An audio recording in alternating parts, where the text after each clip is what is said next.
हाँ भाई बच्चों, कैसी चल रही तुम्हारी पढ़ाई लिखाई? ठीक बेकार चल रही है? कौन कर रहे हो? पढ़ोगे नहीं अब पढ़ाई बेकार? वाह, ये तो वही बात हो गई।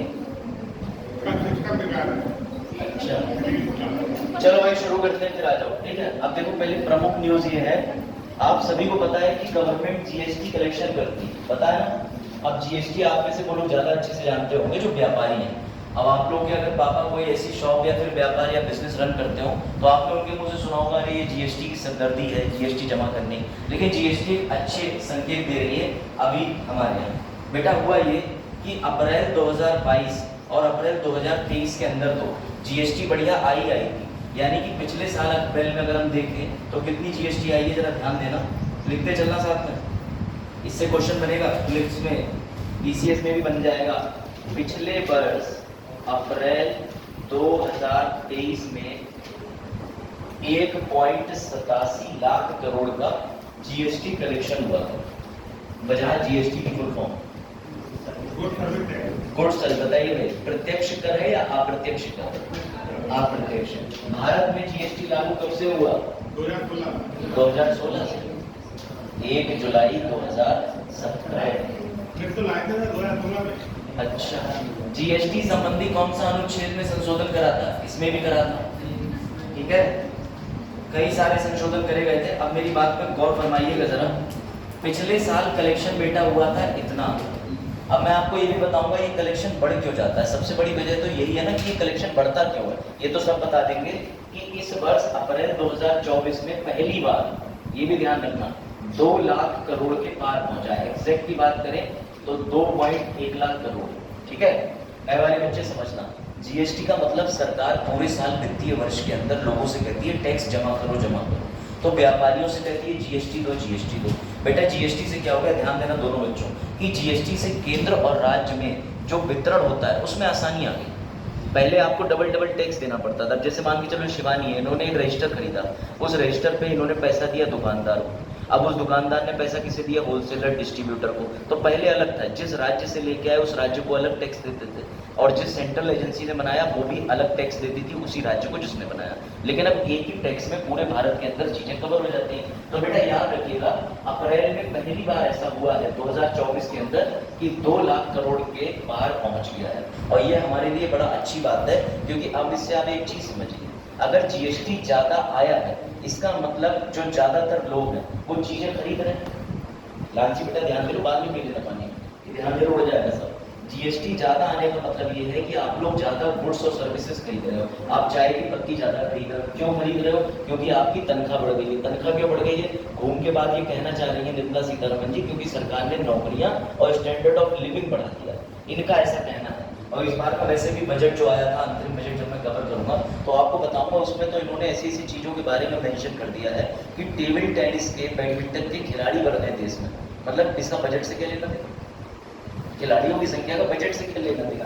खैर आ जाओ।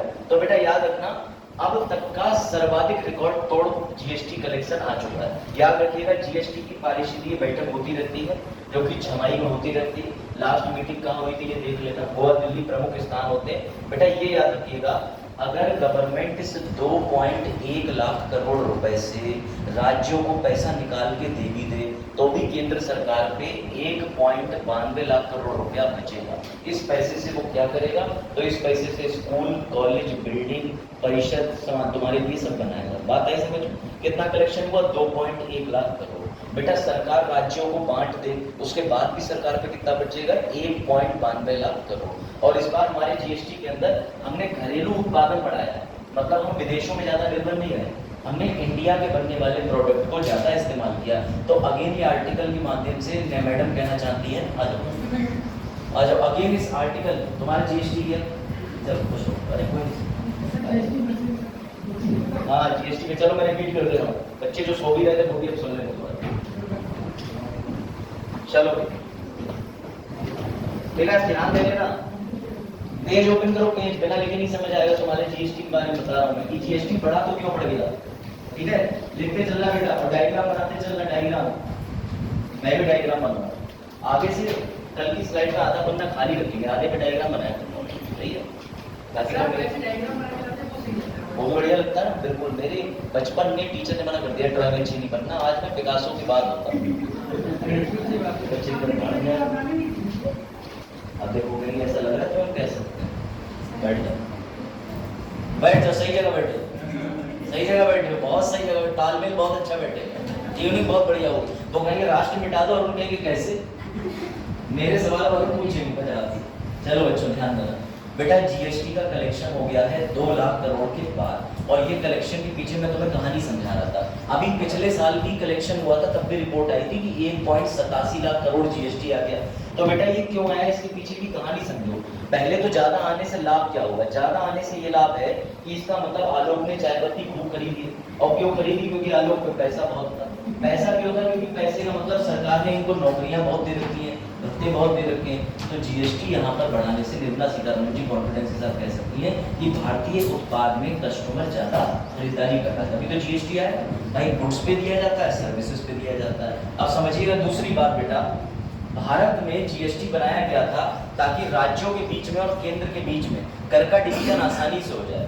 अब जो 2.1 लाख करोड़ रुपया आया भी है बेटा, वो 2.1 लाख करोड़ रुपया अगर सरकार बांट भी देती है इनको राज्यों का इसमें कुछ हिस्सा होता है, केंद्र का होता है। तो बेटा राज्यों को बांटने के बाद भी 1.92 लाख करोड़ रुपए का राजस्व केंद्र सरकार को बच जाता है। तो सर आपको इसका क्या करेगी, बिल्डिंग बनाएगी, रोडें बनाएगी, भाई देश के लिए पैसा खर्च करेगी। अच्छी बात यह है कि आत्मनिर्भर योजना, यानी जो मोदी जी बार बार कह रहे थे कि आत्मनिर्भर बनो, स्वदेशी लाओ विदेशी भगाओ, बेटा वो देखने को मिला है। जो कि घरेलू संकलन, यानी जो देश के अंदर इंटरनल चीजें हैं, उनने अपने इंटरनल उत्पाद का ज्यादा लाभ लिया है, ज्यादा चीजें खरीदी हैं। कपड़े का व्यापार गुजरात महाराष्ट्र से बड़ा है, इसका मतलब विदेशी ब्रांड छोड़ के भारत ने स्वदेशी ब्रांडों की तरफ पहल करी है, ये ध्यान रखना, ठीक है। इस बात को याद रखिएगा कि इसके क्या क्या लाभ है, अब आप समझ गए होंगे। समझिएगा, सर्वाधिक सेस। अब आप कहोगे सेस क्या होता है, तो वैसे तो इनकम टैक्स में भी आप सेस देते होंगे, सरचार्ज भी देते होंगे, लेकिन जीएसटी में भी एक सेस होता है बेटा। ये सेस बनाया जाता है ताकि राज्यों को बांटा जा सके, यानी जीएसटी के अंदर भी सेस वैल्यू होती है, जो कि इस बार आई है 13,260 करोड़। ये पैसा वो है जो राज्यों में बढ़ जाएगा, सीधी बात। राज्य क्या चीज सेस, सेस का सीधा मतलब है कि यार जीएसटी के साथ में जिस भी राज्य से उत्पाद बनता है, अब हम उसको तो टैक्स देते नहीं, सीधे जाता है, बाद में वितरित करते हैं, लेकिन हमने सेस नाम का एक बहुत मामूली अमाउंट उसमें बिल के साथ जोड़ देते हैं ताकि राज्यों को बांटने में दिक्कत हो, उनका हिस्सा पहले। एग्जैक्टली, जैसे जीएसटी पहले बिल में 3-4 लिखे रहते थे, टैक्स लिखा रहता था, सरचार्ज, वैट लिखा रहता था, अब ये दोनों लिखे रहते हैं। अभी भी आप कई जगह बिल देखना, जैसे आप जाओगे बीएसएनएल की ऑफिस, तो उसमें लिखा हो कृषि कल्याण बिल टैक्स, कृषि कल्याण टैक्स भी लगता है, कई सारे टैक्सेस होते हैं, तो ये याद रखिएगा, ठीक है। चलो भाई, अब आ जाओ सबसे इंपॉर्टेंट चीज, मैंने आपको ये बताया था अभी कुछ दिन पहले कि सरकार स्पेक्ट्रम बांटती। 2012 के अंदर बहुत बड़ा भारत में घोटाला हुआ था, इसे 2G घोटाला कहते हैं। पता आपको क्या हुआ था? चलो पहले तो ये बताओ, कभी तुमने दिमाग लगाया कि तुम्हारे जो मोबाइल में सिग्नल है वो कहाँ से आते हैं? हाँ बोलो, टावर। हाँ बोलो, आयोनो स्क्वायर, ठीक है। मान के चलो ये टावर है, इसमें सिग्नल एमिट हो रहा है, ठीक है, ये टावर। अब इस टावर की रेंज में आलोक है, ठीक है। अब ये टावर सुविधा दे रहा है रात 11 से लेकर सुबह 4 बजे तक आलोक को बात करने की। भाई सुविधा तो 24 घंटे बात करने की दे रहा है, लेकिन जब आप रेंज, ये अपने ऊपर डिपेंड है, कभी 10 बजे से भी स्पॉन्सर हो सकता है, मैंने तब भी बताया। तो समझो, अब जैसे आलोक जो है, इनके फोन में टावर से नेटवर्क आते हैं, लेकिन ये टावर भी तो किसी से कनेक्टेड होगा। तो बेटा टावर के लिए तुम कह सकते हो कि इसका एक हेड ऑफिस कह लो, या इसका एक अलग से बिल्डिंग बनी होती है। जैसे पीलीभीत के अंदर आप कभी देखिएगा तो बीएसएनएल क्या करता है, बीएसएनएल जितने टावर लगे हुए हैं उन सबको ऑपरेट करने वाला एक हाउस, उसके पास में सारी मतलब जितने भी रिले है, जितने भी ट्रांसफॉर्मर है, सब एग्जैक्टली यहीं पे पीछे। तो बेटा वो क्या करता है, वो जगह जगह जो टावर लगे उन्हें सिग्नल देता है। लेकिन सवाल ये है कि बीएसएनएल को सिग्नल कहाँ से मिलते हैं, ये बताओ भाई, बीएसएनएल को सिग्नल कहाँ से मिलते हैं? तो जो तुम्हारी पृथ्वी है, इससे ऊपर चढ़ते हुए चले जाओगे तो एक आयान मंडल होता है, इस आयान मंडल में हम लगा देते हैं उपग्रह। और बेटा ये जो उपग्रह है, ये जो सिग्नल फेंकता है पृथ्वी पे, इसी सिग्नल को कहते हैं स्पेक्ट्रम। बात आई समझ में? तो ये जो स्पेक्ट्रम होता है, इसको बांटने का काम पहले सरकार करती थी, लेकिन दुर्भाग्य ये हो गया कि 2012 के अंदर जो कम्युनिकेशन मिनिस्टर था ए राजा, उसने 112 स्पेक्ट्रम पे बहुत बड़ा करोड़ों रुपए का भ्रष्टाचार कर दिया। भ्रष्टाचार होने के बाद सरकार ने ये कहा कि अब हम क्या करें, तो मामला सुब्रमण्यम स्वामी ने कोर्ट पहुंचा दिया। तो जब मामला कोर्ट पहुंचा तो सुप्रीम कोर्ट ने ये निर्णय लिया कि अब से स्पेक्ट्रम का ऑक्शन यानी कि जो बांटा जाता है वो कोई भी सरकार नहीं बांटेगी, वो बांटेगी एक स्वतः अलग एजेंसी जो सुप्रीम कोर्ट के द्वारा निर्मित होगी, और वो एजेंसी बांटेगी। कैसे? वेबसाइट पे ऑक्शन करेगी, मतलब सरकार से अधिकारी ले लिया। अब सरकार का सुनो तर्क क्या है। सरकार ने कहा कि कम से कम 70% लोग तो आलोक की तरह हैं, यानी जनरल पब्लिक है जिसको हम टावर से बात करने देते हैं, लेकिन 20-30% जरा बुद्धि लगाओ। ये तुम्हारा IBRI से पहले त्रिशूल एयरबेस है, इसे भी तो नेटवर्क चाहिए। बड़ी बड़ी जगहों पे ऐसी सर्विस इंटेलिजेंस की कंपनियां हैं, उन्हें भी तो नेटवर्क चाहिए।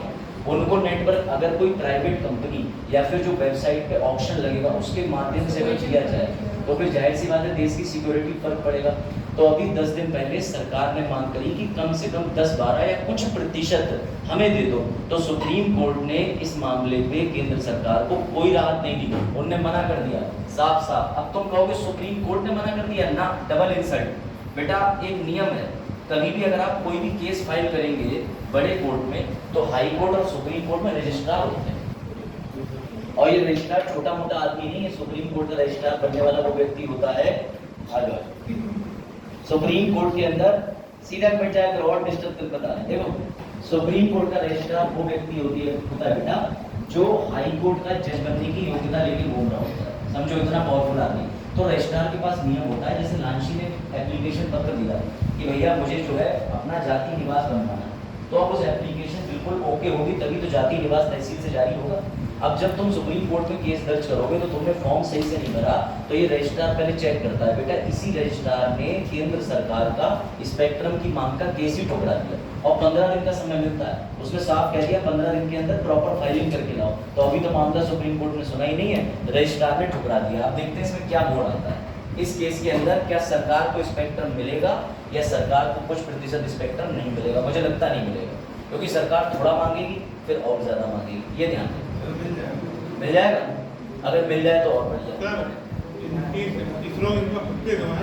इसरो के पास होते हैं, लेकिन वो भी तो स्पेक्ट्रम पे काम करते हैं। सैटेलाइट तो ऊपर भेजी हुई है, वो भी तो नेटवर्क भेजती है। कंट्रोल इसमें कुछ नहीं, सुप्रीम कोर्ट ने एक अथॉरिटी बनाई है सेपरेट बुक। नहीं वो गवर्नमेंट नहीं, उसके अंदर एक जजेस है, रिटायर्ड जजेस। चलो आ जाए इधर। इसमें देखो आप में से कई लोगों के घर पे CCTV लगा हुआ होगा, है? ऐसे क्या कर नहीं? हाँ या ना बताओ ना, नहीं लगा है। तो जिन जिन लोगों के घर CCTV लगा है बेटा, गवर्नमेंट की एक एजेंसी है उसका नाम है CERT सर्ट। उसने ये कहा है कि जो जो लोग CCTV इंस्टॉल कराते हैं जरा सतर्क हो जाओ।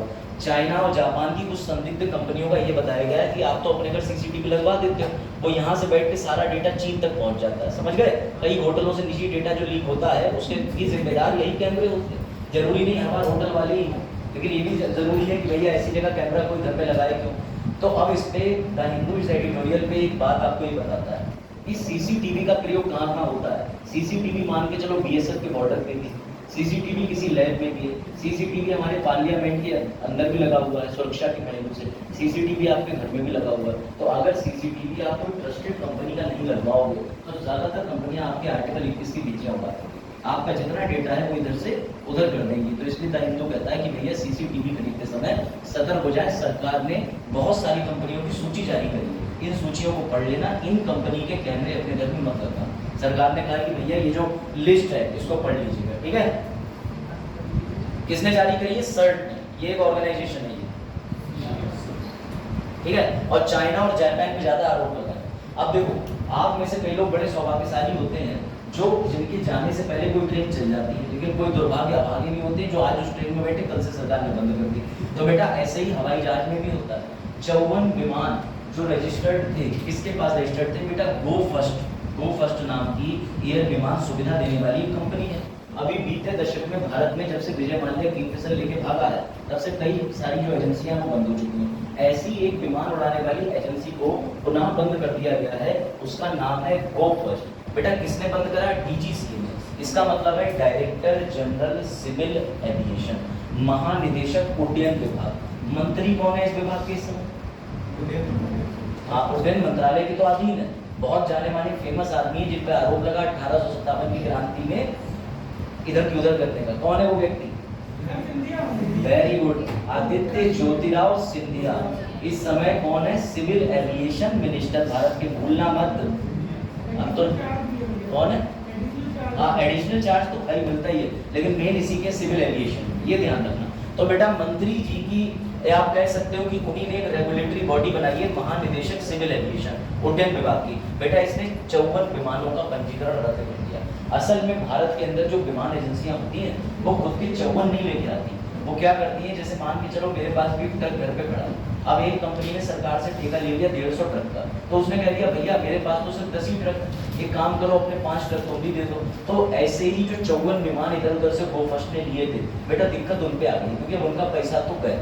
इसलिए क्या, क्योंकि गोफस्ट कंपनी ने सरकार से कहा कि हमें लिक्विडेट कर दो। अब लिक्विडेट भी समझ लो क्या होता है, जब तुम किसी बैंक से लोन लेते हो और अगर तुम दिवालिया हो जाओगे तो सरकार तुमसे पैसा नहीं मांगेगी, कहीं बैठो घर के बाहर और फिर तुम्हारे घर की, सोफे की, हर चीज़ की नीलामी करेगी, और नीलामी में ये होता जाएगा, कीमत गिरती जाएगी, फिर लिस्ट बन जाएगी, उसमें सबसे पहले जो लोग आते हैं प्राथमिकता पे, सबको बराबर मात्रा में पैसा बांट दिया जाएगा। इसे कहते हैं लिक्विडेशन। तो कोई व्यक्ति ये समझे भारत में दिवालिया हो जाओ, मोटी तो नहीं डालने दिया जाएगा, पैसा लेके भाग जाओ, अगर तुम भारत में हो तो अपने नाम में ये जो संपत्ति पहले कहीं ट्रांसफर कर देना, या फिर अपनी पुश्तैनी संपत्ति को इधर उधर कहीं कर देना, वरना वो सब सरकार लेके उसको कायदे से नीलाम करेगी। बैठ एक कुड़की भी होती है, अगर जेल से कोई अपराधी भाग जाए, काफी लंबे समय तक वापस ना आए, तो कोर्ट को ये फैसिलिटी होती है कि वो वारंट इशू करे, वारंट के साथ में आपका जो घर है उसको जोड़ देगी कि जब तक व्यक्ति ना आए। तो पुलिस वाले हरकत करते हैं, वो घर से बर्तन सामान निकाल के रोड पे फेंकना शुरू कर देते हैं, बेइज्जती समाज में। लेकिन चोर भी बहुत बड़े वाले होते हैं, वो वीडियो बनवा लेते हैं किसी और से, बाद में शिकायत करते हैं ह्यूमन राइट कि हमारे सामान को तोड़ा, इस तरीके से कुड़की होती है। तो सातिर करने से लॉ तो पढ़ना ही। ड्रम बजा के नहीं होती है, ड्रम बजाने लेते गए, वो ड्रम बजाने वाली घोषणा है कि सुनो सुनो सुनो, ये भगौड़ा घोषित हो गया, भगौड़ा की वो अलग है, वो होती है, वो डिक्लेरेशन अलग है लेकिन अटैचमेंट अलग है, दोनों। धारा 82 सीआरपीसी देखा था तुमने? चलो भैया, तो ये याद करिएगा, दिल्ली उच्च न्यायालय ने ये फैसला दे दिया, क्योंकि ये जो उड़ियन मतलब गो फ्लाइट वाले थे, ये गए होंगे कि भैया कोर्ट में ऐसा ऐसा करके, तो उन्होंने भी कह दिया हाई कोर्ट ने कि भैया ठीक है, कंपनी तुम्हारी रजिस्टर हो गई, अब लिक्विडेट के लिए आगे बढ़ाओ। तो गो फर्स्ट की विमान की यात्रा भारत में बंद। ये ध्यान दें, 1 साल पहले ये दिवालिया हो गई थी लिखा हुआ, ठीक है, कितने वर्ष पहले? 1 साल पहले। चलो भाई, अच्छा कुछ देश ऐसे होते हैं जिनकी मत ठीक ठाक होती है, लेकिन थोड़े समय बाद क्या होता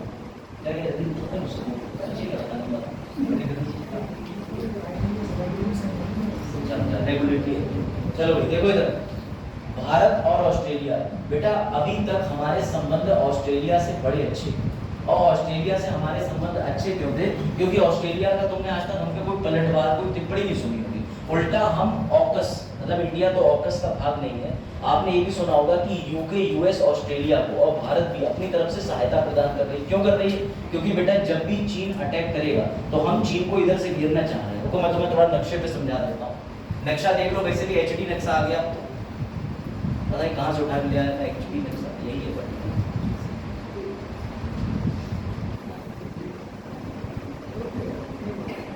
नहीं चले कैसे इसलिए। चलो देखो भैया, ये रहा, ठीक है, ये क्लियर दिखेगा एकदम, यही खासियत है ना। अब समझिएगा बात को, लोग नक्शे में थोड़ी सी चीज समझ लो जो बच्चे। देखो बेटा, ये रहा तुम्हारा प्यारा भारत, ठीक है। अब चाइना क्या कर रहा है? China one belt one road initiative कर रहा है। तो वन बेल्ट का मतलब चाइना ने क्या कर रखा है? चाइना 4000 वर्ष पुराने सिल्क रूट को एक्टिवेट कर रहा है, जो कनिष्क के काल में था। मतलब चाइना ये करने का प्रयास कर रहा है कि हम बांग्लादेश, श्रीलंका और पाकिस्तान, अफगानिस्तान, इस तरीके से गोल गोल चारों तरफ, सुन लो बातें मत करो, अरे बाद में पानी एक्सचेंज कर लो। देखो अब तुम पानी बोतल ले ला सकते हो, नंबर दे पापा मिस्टर अशोक अंकल, देखो तो समझो बेटा, जो भारत है इसके आसपास में जितने भी राज्य, जितने भी देश हैं, वो सभी देश क्या कर रहे हैं? चाइना के साथ में जुड़ते जा रहे हैं। क्यों? क्योंकि चीन के पास है बेटा बहुत सारा पैसा। अब तुम अमेरिका को भी हल्के मत लेना, अमेरिका इसके अपोजिट में बना रही है इंडो पैसिफिक कॉरिडोर या इंडो पैसिफिक। वो ये कह रही है कि तुम चीन को ऐसे बांध के चल रहे हो इस रूट से, हम भी घेरेंगे आधा पैसिफिक। लेकिन अभी तक इंडिया का एक दोस्त था ये, क्योंकि ये हमारे साथ है, ये भी हमारे साथ है, इन लोगों से हमारा कोई मतलब नहीं, लेकिन ये भी हमारे साथ है। तो हमने चीन को ऐसे घेर रखा था, ये हम सोच रहे थे ऐसे घेरेंगे हम चीन को, इंडोनेशिया से भी हमारे संबंध सही है, फिलीपींस और चाइना का तो विवाद रहता है, ताइवान का भी विवाद रहता है। लेकिन पता है प्रॉब्लम क्या होगी? प्रॉब्लम ये हो रही है कि इसके पास में हथियार नहीं है, ये बिल्कुल भी अपने पास न्यूक्लियर चीजें कुछ नहीं रखता।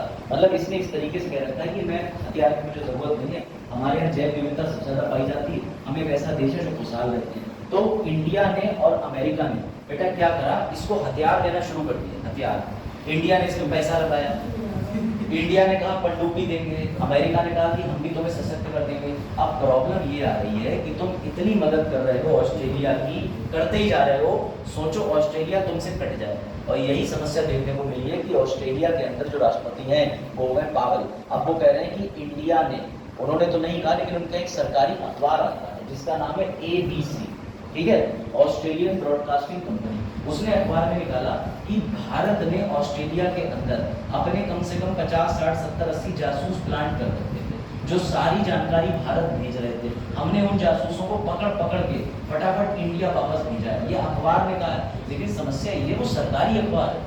अब DD नेशनल, दूरदर्शन कोई सरकार की बीमा पॉलिसी बेचे तो तुम्हें तो लगेगा वैलिड है कि नहीं वैलिड है। तो बेटा ये दुख की बात आ गई है कि अगर ये कट गया ना ऑस्ट्रेलिया, या फिर ये इसके साथ हो गया तुम्हारे चीन के साथ में, तो फिर हमारे लेने के देने पड़ जाएंगे। और अभी तक ऑस्ट्रेलिया से हमारी वैश्विक साझेदारी बड़ा अच्छी है। अब देखते हैं आगे क्या होता है।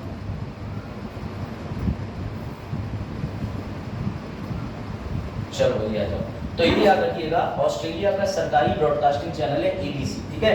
बहुत सारे जासूसों को ऑस्ट्रेलिया से निकाल दिया। किसकी जासूसी कर रहे थे? भारत की। अच्छा ये भी नहीं बोल रहे कि किस तरीके की जासूसी कर रहे थे, कह रहे हैं व्यापार की जानकारी दे रहे थे, ट्रेड। अच्छा दुर्भाग्य हमारा देखो, हमने ऑस्ट्रेलिया से ही ट्रेड एंड टैरिफ लिया है, जैसे हमने आयरलैंड से DPS भी लिए हैं, तो हमने अपने यहाँ पे जो लिस्ट ली है या समावर्ती सूची और ये सब सूची जो ली है, तो उसके अंदर हमारे यहाँ कंकरेंट सूची हो गई, या हमने बनाया ट्रेड एंड टैरिफ संबंधी नियम, तो हमने ऑस्ट्रेलिया के संविधान से बनाया। तो हम पे यही एलिगेशन लगा रहे हैं कि अभी भी ट्रेड के व्यापार के माध्यम पर हमारे यहाँ जासूसी कर रहे हैं। तो ऐसे याद रख सकते हो, ठीक है। ये देखो, व्यापार से जुड़ी गोपनीय जानकारी चुराने की कोशिश कर रहे थे। वहाँ के विदेश मंत्री ने टिप्पणी कर दी, इसलिए मैंने कहा अगर विदेश मंत्री बोल रहा है तो मामला सरकार के पक्ष में उधर के जाता है। तो ऑस्ट्रेलिया से अगर हमारे संबंध बेटा खराब हो गए तो बस भारत ऑस्ट्रेलिया के साथ बुरा हो जाएगा, ठीक है। अब ये एक अच्छी बात, ऑकस का मतलब समझो, ऑस्ट्रेलिया, अमेरिका, US। बेटा ऑस्ट्रेलिया को मैंने अभी नक्शे पे दिखाया, उस ऑस्ट्रेलिया के साथ में अमेरिका खड़ा है और ब्रिटेन के ऋषि सुनक है, जो बाइडेन बैठे, ठीक है, उसके बाद में ऋषि सुनक बैठे, तीसरे वाले देख लो। तो ये ऑस्ट्रेलिया और इन तीनों लोगों ने आपस में जो बातचीत करी उसमें इन्होंने एक बुद्धि लगाई है बहुत बढ़िया। अब तुम कहोगे बुद्धि क्या लगाई? बुद्धि ये लगाई है कि साउथ कोरिया, दक्षिण कोरिया को ऑकस समूह में शामिल कर रहे हैं। अगर दक्षिण कोरिया जुड़ गया तो चीन के ऐसी भी तेज, क्योंकि दक्षिण कोरिया से समृद्ध टेक्नोलॉजी में आज की डेट में बढ़ते प्रोग्रेसिव तरीके से कोई नहीं है। अमेरिका के अंदर भी जो इनका विकास दर है, डेवलपमेंट है, वो 2% रह गया। इनफैक्ट इंडिया का डेवलपमेंट इस समय इंडेक्स पे अच्छा रोल चल रहा है। याद रखना पूरी कोशिश है इस ऑकस ग्रुप की कि हम कैसे भी करके दक्षिण, भाई आपको पता साउथ कोरिया को जोड़ दें। अगर इन्हें साउथ कोरिया को जोड़ लिया तो फिर इस समय सबसे ज्यादा लीडिंग पावर बन जाएंगे। याद रखिएगा ये 3 देश जो हैं, किसी और एक हिस्से का भी समूह है, बताइएगा किसका? क्वाड का, इनमें से एक नहीं है क्वाड का। क्वाड के अंदर तो ऑस्ट्रेलिया है, जापान है, US है, इंडिया है, और हाँ दक्षिण कोरिया तो नहीं है। लेकिन मैं कह रहा हूँ ये जो 3 बैठे हैं ये किसी और का भी समूह का हिस्सा है। अब दिमाग लगाना किसका? चलो बेटा ये याद रखिएगा, ठीक है। अब यूके और रवांडा को भी समझ लो, तुमने बहुत सुना होगा रवांडा बिल किया गया। तो देखो अमेरिका में एक समस्या है, अफ्रीका के 54 देशों में से एक देश है जिसका नाम है रवांडा। ये रवांडा गरीब देश है। रवांडा से नाव के जरिए छोटी छोटी बोट में सवारी करके जो रिफ्यूजी हैं या जो व्यक्ति हैं वो काम की तलाश में अवैध तरीके से कहाँ चले जाते हैं? अमेरिका, तो सॉरी US नहीं, ब्रिटेन, ठीक है। तो बेटा वो कहाँ चले जाते हैं? ब्रिटेन। अब समस्या ये आ रही है कि जब वो तो ब्रिटेन निकल गए, ऐसा भारत में भी होता है कि भैया सीमा हैदर आ गई, तार उठा के, भाई सीमा हैदर भारत में आ गई, अब किसी को दिख ही नहीं रहा। अगर कोई आदमी जो है वो भैया अपने पिता का ऑपरेशन कराने तार उठा के आ जाता तो उसमें अब तक कितनी कार्रवाई हो जाती, लेकिन सीमा हैदर में कोई टेंशन ही नहीं। ऊपर से ये भी खबरें आ रही न्यूज़ में कि भैया एक और बालक होने वाला, तो इसका मतलब ये बोनस, ठीक है। और मैं हमेशा कहता हूँ सबसे दुख की बात तो ये, सीमा हैदर आई तो आई, लेकिन उन 3 बच्चों को क्या बोल के लाई होंगी? वो कैसे तार के इधर निकले होंगे? चलो नए अब्बा पकड़ने चल रहे, नए अब्बा करने, तो वो नए अब्बा निकल रहे हैं ऐसे कि वो कह रहे पुरानी अब्बा अच्छे, वास्तव में सचिन को देखने के बाद तो मुझे यही लगता है कि सीमा हैदर को डीपी सही से नहीं लिखी। गलत है इंस्टाग्राम, इतने अच्छे फिल्टर नहीं होने चाहिए, ठीक है। या फिर तो जागो ग्राहक जागो वाली बात हो सकती है सीमा हैदर वाले केस में। खैर अब आ जाओ। तो यूके ने बेटा रवांडा की सरकार के साथ में एक बिल साइन करा। उसने ये साफ कह दिया कि देखो हमने ये जो 10, 20, 30, 40 हज़ार का अपने यहाँ बटोर के रख लिए थे जितने भी रवांडा के लोग, अब ये हमारे यहाँ कर रहे हैं माइग्रेशन और लोकेशन इश्यूज, यानी हमारे यहाँ इतनी जगह नहीं जितने हमने प्रवासी बसा लिए, अब हम तुम्हें दे रहे हैं पैसा। पहली बार ये खूबी देखने को मिली है कि जो हमारा यूके है, ब्रिटेन, वो पैसा दे रहा है किसको? रवांडा को, कि तुम अपनी सेना वापस ले लो। अच्छा, रवांडा बहुत ही गरीब देश है, तो रवांडा ने इस बात पे सहमति व्यक्त करी है कि आप हमको 6000 बिलियन डॉलर यूरो का पेमेंट कर दो, डॉलर नहीं यूरो का। तो बेटा ये जो यूरो के पेमेंट की बात हुई है, इस पर रवांडा राजी हो गया है। अब इन्होंने क्या करा, अब ये जितने भी रवांडा के इनके नागरिक हैं उन सबको उठा करके भेज देंगे वापस रवांडा। वहां से कागज लगाने के लिए एक वेबसाइट बनाएंगे, जो वैलिड तरीके से आते हैं, स्कूल के स्टूडेंट, व्यापारी, कोई और काम कर रहे हैं, उनको तो ये ले लेंगे वापस, ठीक है, यूके के अंदर। लेकिन जो फर्जी होगा वो भैया अपना रवांडा में रहेगा कहीं, उससे हमारा मतलब खत्म। तो न्यूज़ वाले ये कह रहे हैं कि यूके की गवर्नमेंट पागल, जितना यूरो में पेमेंट कर रही है रवांडा को, उतने में तो इनके रहने का प्रबंध ही हो जाएगा। लेकिन ऋषि सुनक कह रहे नहीं, तुम नहीं समझ रहे हो, हम इतना पैसा तो दे रहे हैं लेकिन उनकी समस्या कल को बढ़ेगी, आना जाना तभी रोक लगेगी जब कोई ऐसा सख्ती से बिल लाया जा सकेगा। ये याद रखिएगा। भारत में भी समस्याएं हैं, इसके लेकर के एक मूवी बनी है डंकी, ठीक है, पगले शाहरुख को, क्या नाम है उसके, शाहरुख खान का, ठीक है, की क्लास, देखो चलो भाई, ठीक है। अरे वो दिल तो पागल गाना उसी का था, उसकी बात कर, चलो खबर तो कर लिया। तो बेटा समझिएगा, तो यूके और रवांडा, ठीक है, अब तक कितने लोगों की पहचान हो चुकी है? 5700 की। कैसे आते हैं? तो ऋषि सुनक ने भाषण दिया था संसद के अंदर, I will stop each small boat coming to border, मैं हर उस छोटी नाव को रोक दूंगा जो हमारे प्रति आ रही है। तो वो छोटी नाव का आशय था ये अवैध रूप से प्रवासियों की एंट्री, ठीक है, ये याद रखिएगा। चलो, ये कुछ खास बड़ी चीज नहीं है लेकिन बहुत बड़ी चीज। आप लोग प्ले स्टोर चलाते हो, व्हाट्सएप डाउनलोड करते हो, व्हाट्सएप, तो व्हाट्सएप डाउनलोड करते हो, नीचे लिख के आता है EU, तो आप लोग EU क्या है, उसके बगल में क्या आता है, बनाकर, लाइसेंस किसने दिया, कौन से सोर्स से कर रहा है, और प्ले स्टोर ये बताता है कि ये सेफ है, तभी तो प्ले स्टोर पे। तो बेटा सुप्रीम कोर्ट ने ऐसी बात कही कि देखो ईवीएम मशीन, तुम अपना सोर्स कोड बता दो कि तुम सॉफ्टवेयर बनाते हो तो कहाँ से लाइसेंस है, क्या टेक्निक है। ईवीएम ने भी पलटवार कर दिया, बोले अरे कैसी बात कर रहे हैं, अगर हम ये सोर्स कोड बता देंगे तो दूसरी कंपनियां नहीं हो जाएगी, सिक्योरिटी हो जाएगा। लेकिन द हिंदू कुछ और कहता है, द हिंदू ये कहता है कि बेटा सोर्स बताना गलत नहीं, मार्केट में जितनी भी व्हाट्सएप ऐप है उसका संचालन तो एक कंपनी कर रही, लेकिन उसने सोर्स बता रखा है कि हम अपनी चीजें यहाँ से खरीदते हैं, ऐसे करते हैं। तो द हिंदू कह रहा है कि ओपन सोर्स अगर आप बता देंगे तो कोई इशू नहीं है, और अगर आप नहीं भी बता रहे तो आप कम से कम 6 महीने साल में उसका ऑडिट तो कराओ, आप तो ऑडिट ही नहीं करा रहे। यानी ये बात हो गई, ये ऐप की डिजाइनिंग से लेकर हर चीज मेरे हाथ में है, ना मैं IISc बेंगलुरु की मदद करूंगा, ना मैं किसी की लूंगा, ना मैं बताऊंगा, मैं ही मॉडिफाई करूंगा। अब मैं ही मॉडिफाई का मतलब कल को वोट होगा कि मेरे पास मशीन है, तो मैं बता ही नहीं रहा हूँ सरकार को कि किस कंपनी के पास जा रही है, वो वोट गिन के दे रहा है या क्या हो रहा है, तो इसके सोर्स कोड पे प्रश्न चिन्ह होता है। लेकिन सुप्रीम कोर्ट आसानी से इस बात को मान गई है, तो द हिंदू का लेख कहता है कि मानना नहीं चाहिए था, ऑडिट के लिए कहना चाहिए था कि आप किसी भी ऐसी एजेंसी से ऑडिट करा दो, मत बताओ, ऑडिट करा दो। तो ये बात समझना है, द हिंदू वालों से करा देना चाहिए, तो खतरनाक लोग हैं। हाँ, अब ये अच्छी बात देखिए, कक्षा 9 की एनसीईआरटी का पहला चैप्टर है इकोनॉमिक्स का। सर कक्षा 8 की इकोनॉमिक्स के बारे में बता दो, होती नहीं, कक्षा 9 से एनसीईआरटी इकोनॉमिक्स को। हाँ, ये दो है तो क्या है, तो देखो बेटा, कक्षा 9 की इकोनॉमिक्स के अंदर एक चैप्टर दिया हुआ है, आप लोगों ने अच्छे से पढ़ा हो, स्टोरी ऑफ विलेज पालमपुर पढ़ा है? कम आवाज निकल रही है। पालमपुर गांव की स्टोरी में एक बच्ची पूछती है पापा से कि हम ये जो खेती का सारा प्रोडक्शन करते हैं इसको हम कहाँ ले जाते हैं, तो उसके पापा कहते हैं हम फैक्ट्री को दे देंगे। बोले फैक्ट्री में क्या होता है, मैन्युफैक्चरिंग होती है, बनता है वहाँ, कट्टों पैक होता है। बोले उसके बाद क्या होता है, फिर उसके बाद ये चला जाता है शहरों में ट्रांसफर होकर। तो बेटा उस बच्ची के माध्यम से कक्षा 9 की एनसीईआरटी बताया गया कि 3 प्रकार की सर्विस होती है। कौन सी होती है? प्राइमरी, प्राथमिक उत्पादक या प्राथमिक उत्पादक, सेकेंडरी, और तीसरा टर्शियरी। बेटा कृषि जो है इसमें आती है, एग्रीकल्चर, कहीं खनन से उत्पाद निकालना, यानी तुम डायरेक्ट जो चीज ले रहे हो वो प्राइमरी में, तुमने एक खेत के अंदर गेहूं बोया, वो प्राथमिक गतिविधि होगी, प्राथमिक एक्टिविटी।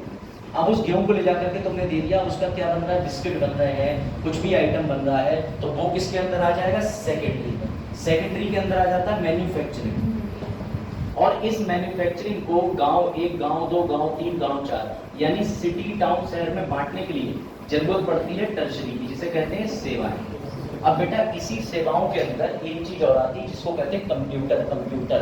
तुमने यहाँ बैठे बैठे किसी के कंप्यूटर पे हेल्प करी या तुम जाके उसके कंप्यूटर में ऑपरेटिंग सिस्टम विंडोज इंस्टॉल करके आए, तो तुमने कुछ उसे प्राइमरी मैन्युफैक्चरिंग सेकेंडरी तो करा नहीं, लेकिन अपनी सेवाएं दे दी। बेटा यही अच्छी बात है कि पिछले 18 साल के अंदर भारत में टर्शरी सेक्टर का विदेश से सबसे ज्यादा पैसा देखने को मिला। यानी हमने अपनी जो सर्विसेज तीसरे क्षेत्र की सबसे ज्यादा एक्सपोर्ट करी, विदेश से बार बार डिमांड आ रही, तुम्हारा इंजीनियर भेजो, तुम्हारे कंप्यूटर सॉफ्टवेयर भेजो, तो हमने इससे बहुत ज्यादा पैसा इकट्ठा कर लिया इस साल। ये खुशी की बात आई समझ में। तो किस सेक्टर ने सबसे ज्यादा फायदा दिया है? इसमें हमने बेटा क्या करा है? एक्सपोर्ट का मतलब होता है भारत से चीजों को बाहर भेजना, तो इसे हिंदी में क्या कहते हैं? निर्यात। और निर्यात से क्या आता है? विदेशी मुद्रा। बात आई समझ में कि नहीं है? तो बेटा ये याद रखना, इस बार हमने कितना फायदा लिया है, तो ये भी देख लो। ये देखिए 2005 में सिर्फ 2% था, 2023 में जमीन आसमान का अंतर आ गया है 4.6%। यानी बेटा जो वहां बैठी हुई बड़ी बड़ी कंपनियां हैं वो कह रही है कि नहीं, यहीं से अपना कोई कंप्यूटर सॉफ्टवेयर का इंजीनियर सेवाएं हमें देगा। तो भारत ने अपने टर्शरी सेक्टर की सेवाओं का सबसे ज्यादा एक्सपोर्ट किया। बेटा ध्यान दो लाल सी, क्या बात है? फिर सो जाओगे तुम, क्या हुआ? याद रखिएगा 2030 तक का लक्ष्य कितना है? $800 बिलियन का। कितने का लक्ष्य है? $800 बिलियन का, ठीक। जबकि दुख की बात क्या है? भारत के अंदर आईटी सेक्टर में गिरावट है। अभी टाटा कंसल्टेंसी ने, विप्रो ने बहुत सारे एम्प्लॉइज को निकाल दिया, ये भी आपको खबर पड़ गई। निकालने को छटनी करना भी कहते हैं, रीट्रेंचमेंट। चलो अब इस बात का उत्तर दे दीजिए जरा, फिर आते हैं अगले वाले पोर्शन। चलो बहुत अच्छे से पढ़ो बच्चों। कांची नींद तो नहीं आ रही? मुंह धो लो, कभी कभी हो जाता है। तुम लोग पूरा ग्रुप है ना क्लास में, हमारा होता था बात बात पे कमेंट करने। देखो इधर, मुझे नहीं पता कि ग्रुप खत्म नहीं हुआ मेरा। अच्छा अभी मैं स्टूडेंट बन के किसी भी यूनिवर्सिटी में जाके बैठ ही जाता हूँ, सबसे पता चल रहा है टीचर करेगा, प्लीज से बना लो तो इंटर में भी जगह मिल जाएगी। यानी अनुभव से चले जाएंगे आदमी क्लास। देखो उधर, हाँ चलो ये देखो, भारत में मासिक जीएसटी संकलन सबसे अधिक अप्रैल में होता है। सुन लो क्यों होता है? व्यापारी को साल भर टोकते रहते। हमने साल भर साहब से कही बैच शुरू हो रहा है जुलाई से, आ जाइयो। जे नहीं आए दिसंबर महीने फिर फोन करा के सही बताओ क्लासेस तो अच्छी चल रही, आ जाए? बोले ना, अब ये अप्रैल में आए हैं, आईएएस का प्रीलिम्स निकालने। तो वैसे जो व्यापारी होता है वो पूरे साल, खैर से हम तो इस बार ज्यादा रहेंगे। तो बेटा जो व्यापारी होता है वो पूरे साल पैसा नहीं भरता, लेकिन जब अंत का महीना अप्रैल आता है, कोई फाइनेंशियल ईयर पूरा होने वाला होता है, तो वो मार्च में 31 तक फटाफट पैसा जमा करता है, तो इसीलिए कलेक्शन बढ़ जाता है। समझे बात को? तो बेटा ये बात सत्य है क्या? हाँ चलो ये बात सत्य है। पहला वाला उत्तर मिला, दूसरा उत्तर बताओ। पहला सही है, दूसरा बताओ। आज तक जीएसटी संकलन 2 लाख से अधिक नहीं हुआ।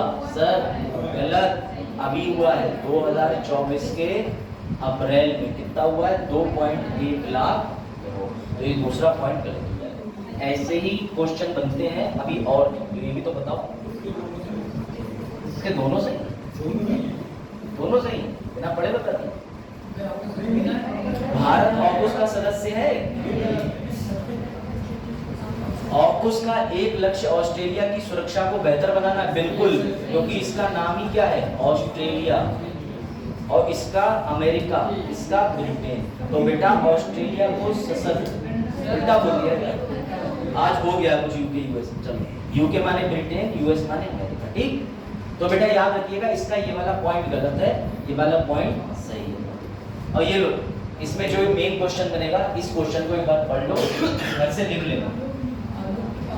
आलोक का नाम आया, आलोक का मतलब होता है हाल ही में घटना।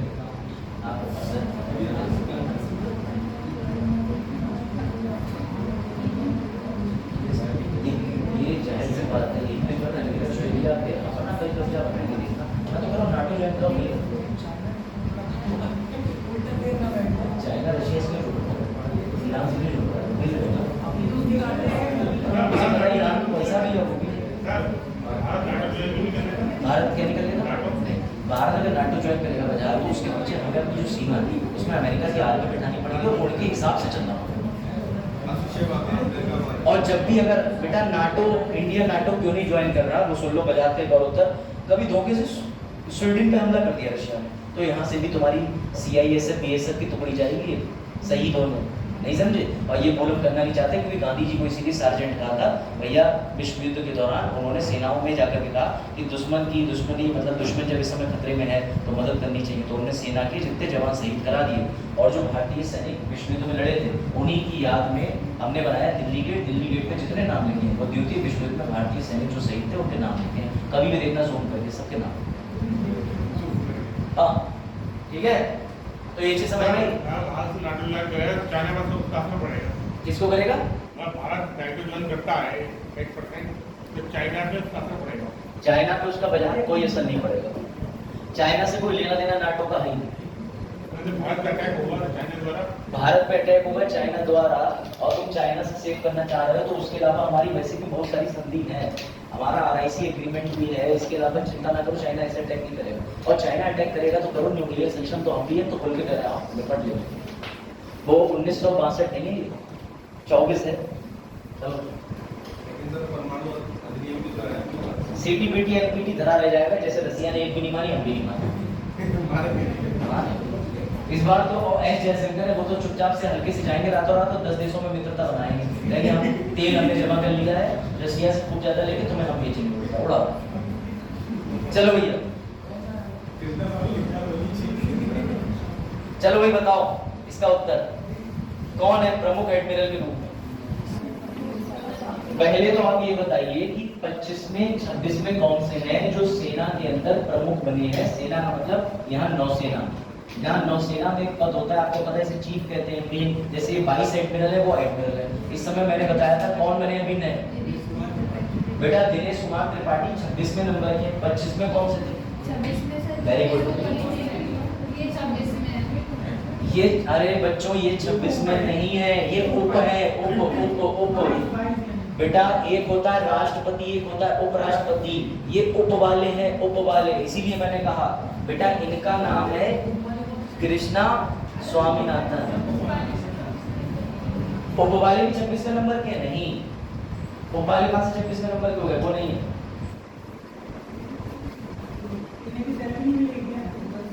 लो ऐसे पढ़ो, कृष्णा स्वामीनाथन को एक बार पढ़ो, इसको पूर्व पढ़िए जरा, कृष्णा स्वामीनाथन को बेटा पूर्व उपक्रमित। देखो दिनेश कुमार त्रिपाठी जो है वो प्रमुख बन गए, अब पहले वो क्या थे, पहले भैया उप प्रमुख की पोस्ट पे थे, तो वो किसकी जगह पे आपको पता है, हरि कुमार जी की जगह पे आ गए। अब सुनिएगा, ये जो अभी कृष्णा स्वामीनाथन बने डेप्यूटी की पोस्ट पे नीचे पोस्ट पे, ठीक है, एडमिरल के जस्ट नीचे डेप्यूटी एडमिरल। तो बेटा समझिएगा ये क्या करते थे नौसेना के अंदर, इनकी पोस्टिंग हुई थी 87 में, और ये संचार और इलेक्ट्रॉनिक युद्ध के विशेषज्ञ थे। अब जब उनका पद खाली हो गया, क्योंकि त्रिपाठी ही तो चले गए, तो कोई दूसरा तो आएगा, किसने पता, दूसरा तो आएगा कोई ना, पोस्ट ले लिया, तो बेटा यही हुआ। अब रुक जाइए, एक चीज और दिखाते हैं आपको, ये देख लीजिएगा 26वें वाले जो है वो कौन है, नौसेना के इस समय एडमिरल जो है दिनेश कुमार त्रिपाठी जी। 25वें नंबर के कौन थे, तो बेटा हरि कुमार जी थे। याद रखना ये जो बने ये उप बने हैं, इनका कोई नंबर नहीं लिखा कहीं, ठीक है। क्या नाम है? कृष्णा, वेरी गुड, अब याद रहेगा, तभी कहते हैं पढ़ो नजरें खोल के। चलो भैया 25 में कौन थे, एडमिरल हरि कुमार। बताओ भैया क्वेश्चन, नेवी डे कब मनाया जाता है? 4 दिसंबर। पहली बार कब मनाया था? 1971 बांग्लादेशी वॉर वाले में। चलो भैया बताओ,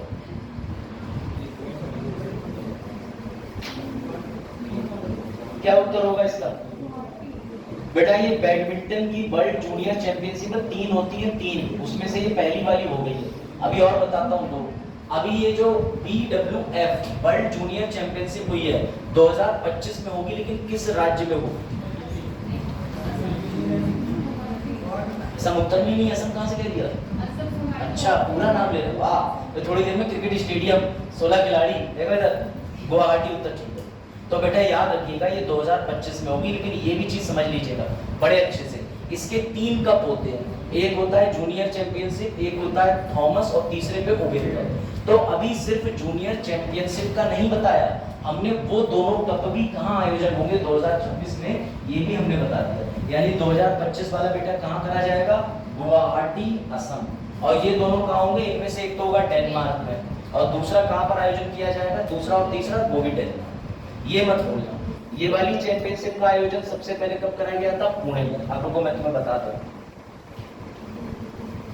इसे लिखना कैसे, ठीक है, इसे ऐसे लिखो, यहाँ पे लिखो बैडमिंटन वर्ल्ड फेडरेशन चैंपियनशिप, ठीक है, ऐसे लिखिएगा, चार्ट ही बना के लाएंगे वो ज्यादा बढ़िया रहेगा। सबसे पहले कब हुआ था, तो सबसे पहले 2008 में पुणे में हुआ था, फर्स्ट टाइम इंडिया में। अब इंडिया में दोबारा हो रहा है, वेरी गुड बेटा, कब हो रहा है, 2025 में। और 2025 में कहाँ होगा, गुवाहाटी में।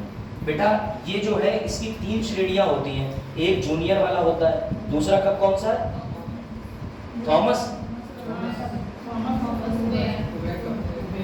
थॉमस और उबेर। ये वाला जो है, ये वाला, इसकी तुम्हें डेट पता चल चुकी है, 2025 में होगा। बचे ये दोनों, तो बेटा ये दोनों कब होंगे, 2026 के अंदर डेनमार्क। ऐसे चार्ट में बना के ही लाया करूंगा, वरना समझोगे, क्योंकि डेटा रॉ फॉर्म में होता है तो दिक्कत होती है। ऐसे नोट करो, ठीक है, कि भाई बैडमिंटन वर्ल्ड फेडरेशन चैंपियनशिप, ठीक है, कितने प्रकार की होती है, एक जूनियर कप होता है, थॉमस कप होता है, उबेर होता है। अभी जूनियर कप जो है 2025 में गुवाहाटी में होगा। भारत में पहली बार कब हुआ, पुणे 2008 में। और इसके जो बचे हुए 2 कप हैं उसकी भी स्थान निर्धारित कर दिया, कहाँ पर, डेनमार्क में। बेटा डेनमार्क को याद रखना, इस यहाँ के लोग सबसे ज्यादा खुश हैं। हाँ, खुशहाली इंडेक्स में नंबर 15 सही है, ये याद रखिए। जब ये बना लो, यही फ्लो चार्ट तो बनाना सिखाना तुम्हें, ये फ्लो चार्ट बहुत है, बना लिया, बनाइए फ्लो चार्ट। बरेली बच्चे फोटो ले लेते थे, मैंने कहा हाँ बढ़िया, तो मैं इधर आ रहा हूँ तब लेना फोटो, बंद कराया कैमरे से। मैंने हाथ तोड़ दूंगा जिसने भी फोटो लिया, तो बच्चे बोले सर अब स्लाइड कर थोड़ी फोटो ले, तो मुझे कुछ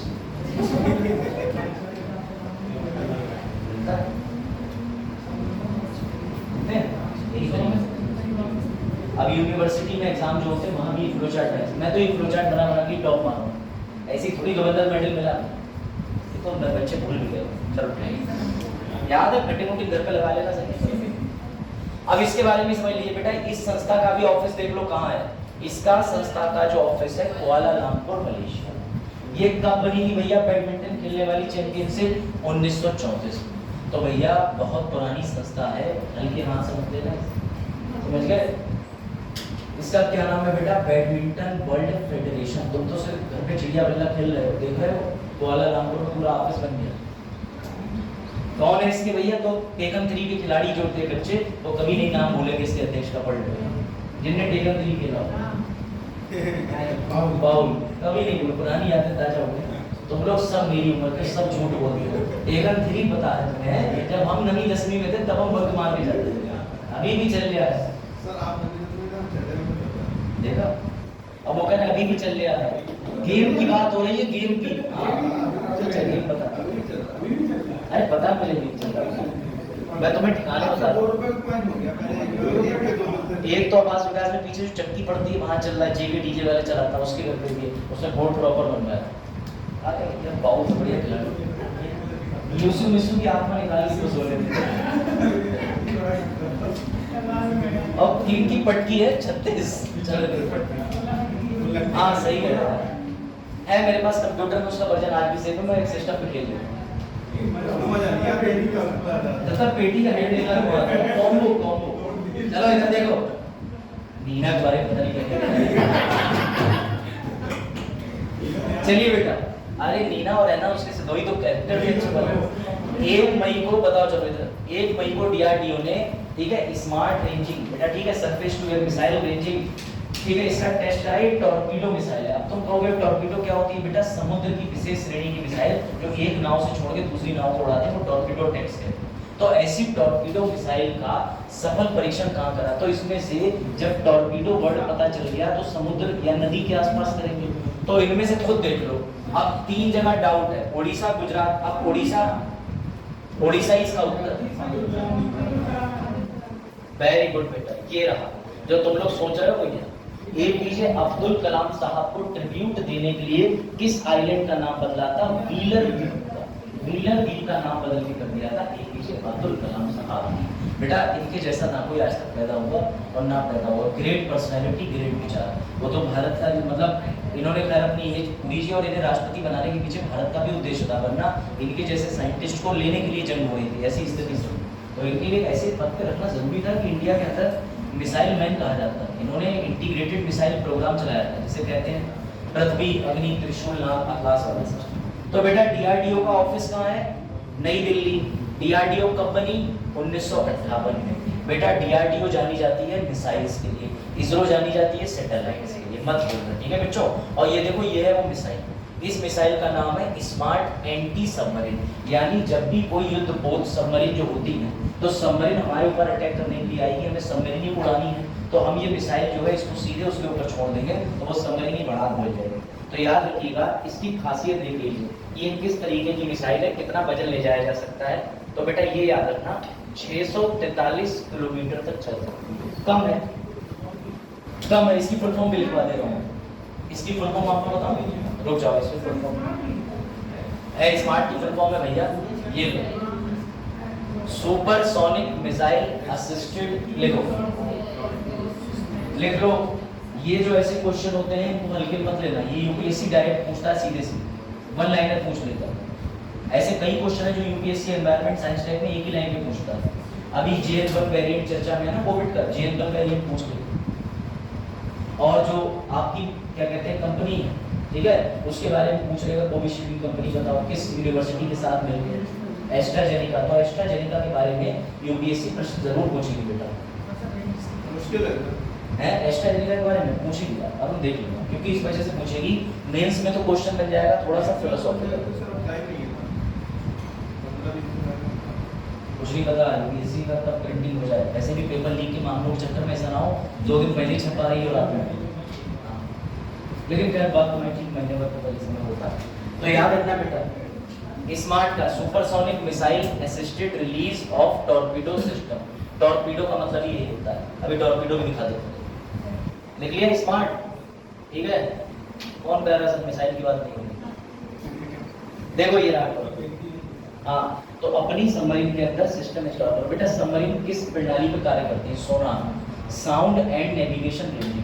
इसके अंदर क्या होता है समझिएगा, पनडुब्बी काम कैसे करती है, इसे चमगादड़ करता है। और वैसे चमगादड़ तो हवा में होता है बेटा, उससे मतलब नहीं। चमगादड़ अपने मुंह से साउंड वेव छोड़ता है, वो जिस फ्रीक्वेंसी पे जाएंगी, सामने अगर अरुण आ गए तो अरुण से टकरा के वो वापस आ जाएगी। चमगादड़ लगा लेता है, अच्छा 40 सेकंड में वापस आ रही है, इसका मतलब फिजिक्स का अच्छा स्टूडेंट हूँ, इतनी देर में उड़ने के बाद मैं पहुंच जाऊंगा। ऐसी सबमरीन बताती है कि दूसरी सबमरीन या कोई और दूसरा ऑब्जेक्ट कितनी दूरी पे, इसके नीचे से सोनार तरंगे छेड़ी जाती हैं। अब लेकिन सुनो, भारत ने ये भी टेक्नोलॉजी डेवलप कर ली, इसे बोलते हैं स्टील्थ, STEALTH। अब सोनार जो वो रेस छोड़ता है तो दूसरी पनडुब्बी को ऑब्जर्व कर लेती है, कहती लोग वापस ही नहीं भेजेंगे, हमसे टकरा के जाएगी नहीं, उखाड़ लो जो उखाड़ना। और ये भी चल रहा है, इस वजह से ज्यादातर पनडुब्बी जो है वो एकदम गायब हो गई, मतलब छिप जा रही है। और एक पनडुब्बी जो है वो 6-6 महीने नीचे रहती है। इसमें सारा जो खेल होता है वो बेटा प्रेशर का होता है, बाहर का प्रेशर, अंदर का प्रेशर। अगर प्रेशर में जरा सी भी दिक्कत हुई तो टाइटैनिक हो जाएगा। कौन सा वाला? जो टाइटैनिक देखने अमीर ज्यादा नीचे गए थे और तमाम हो गई, सारा खेल प्रेशर का था, ये ध्यान। सबमरीन के बारे में इन लोगों ने डिटेल में पढ़ा पुरुषोत्तम में, इसमें तो हम लोगों ने पूरी खोल लगा दी सबमरीन है। चलो ये लोग कहाँ बेचारे पढ़ेंगे साइंस में, बेटा याद रखिएगा ये, हाँ सही बात, ये 12.5, ठीक है, यानी 20 किलोमीटर तक का लाइट वेट टॉर्पीडो ले जा सकती है। ये रहा टॉर्पीडो। इसी के साथ उत्तर दीजिए अगले प्रश्न। अब चलो इसका मैं उदाहरण देता हूँ। ये कैसे पता चलेगा अनमोल इस साल तुमने कितने रुपए खर्च करे पापा से लेके निजी खाने में, कैसे पता चलेगा? है अभी तक पता नहीं चला? नहीं चलेगा। बाजार तुमने इस साल कितना खर्चा करा तुम कैसे बताओगे? नोट करते रहेंगे, गुड। लालची कैसे बताओगे कि सुबह आती हो और यहाँ से वापस जाती हो? कहीं ना कहीं तो नोट करते होगे ना, दिमाग में तो नोट होता ही होगा कि 40 रुपए खर्च हो जाते हैं और जिस दिन उनकी छुट्टी हो जाए 10 रुपए बच जाते हैं। हाँ ठीक है। हाँ अब देखो, मुझे नहीं पता तुम लोग कैसे खर्चे जोड़ते हो, मैं सीधे तरीके से खर्चा जोड़ता हूँ। 2 लोग होते हैं तो इतना और 1 जना होता है तो इतना, तो समझ जाओ। ठीक, अब देखो तो बेटा ऐसी ही घटनाक्रम इसरो में देखने को मिला। अब से इसरो कब बना? इसरो बना है, ध्यान देना इधर बेटा, इसरो कब बना? इसरो, हाँ बताओ भाई, इसरो कब बना? इसरो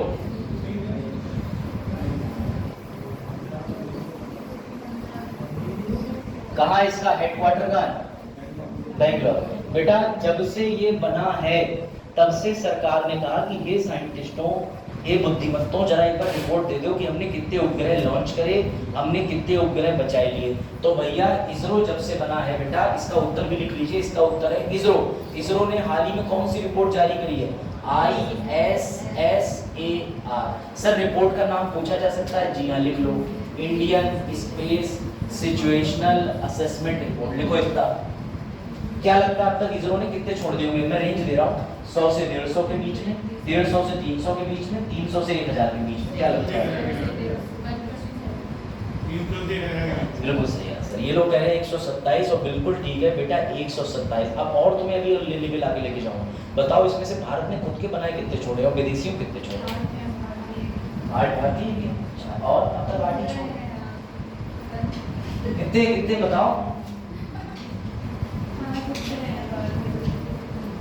जब ये लिख लो तो बताना। लिख लिया बेटा? इसरो ने ये रहे 31 दिसंबर 2023 तक की रिपोर्ट दे दी है, जिसमें 127 पृथ्वी की निचली कक्ष के अंदर बेटा ये देखो 22 और अर्थ ऑर्बिट में 29 लॉन्च करें। मेरी बात समझना, ये जानकारी फैक्चुअल है, तुम्हें ये जानकारी अपने दिमाग में बिठानी पड़ेगी, लेकिन मैं आसान कर दे रहा हूँ। बेटा पृथ्वी की निचली कक्ष का मतलब क्या है, जियो सिंक्रोनस ऑर्बिट क्या है, तुम ये समझ जाओ। समझिएगा, ये देखो जियो सिंक्रोनस ऑर्बिट का मतलब समझो। जब भी कभी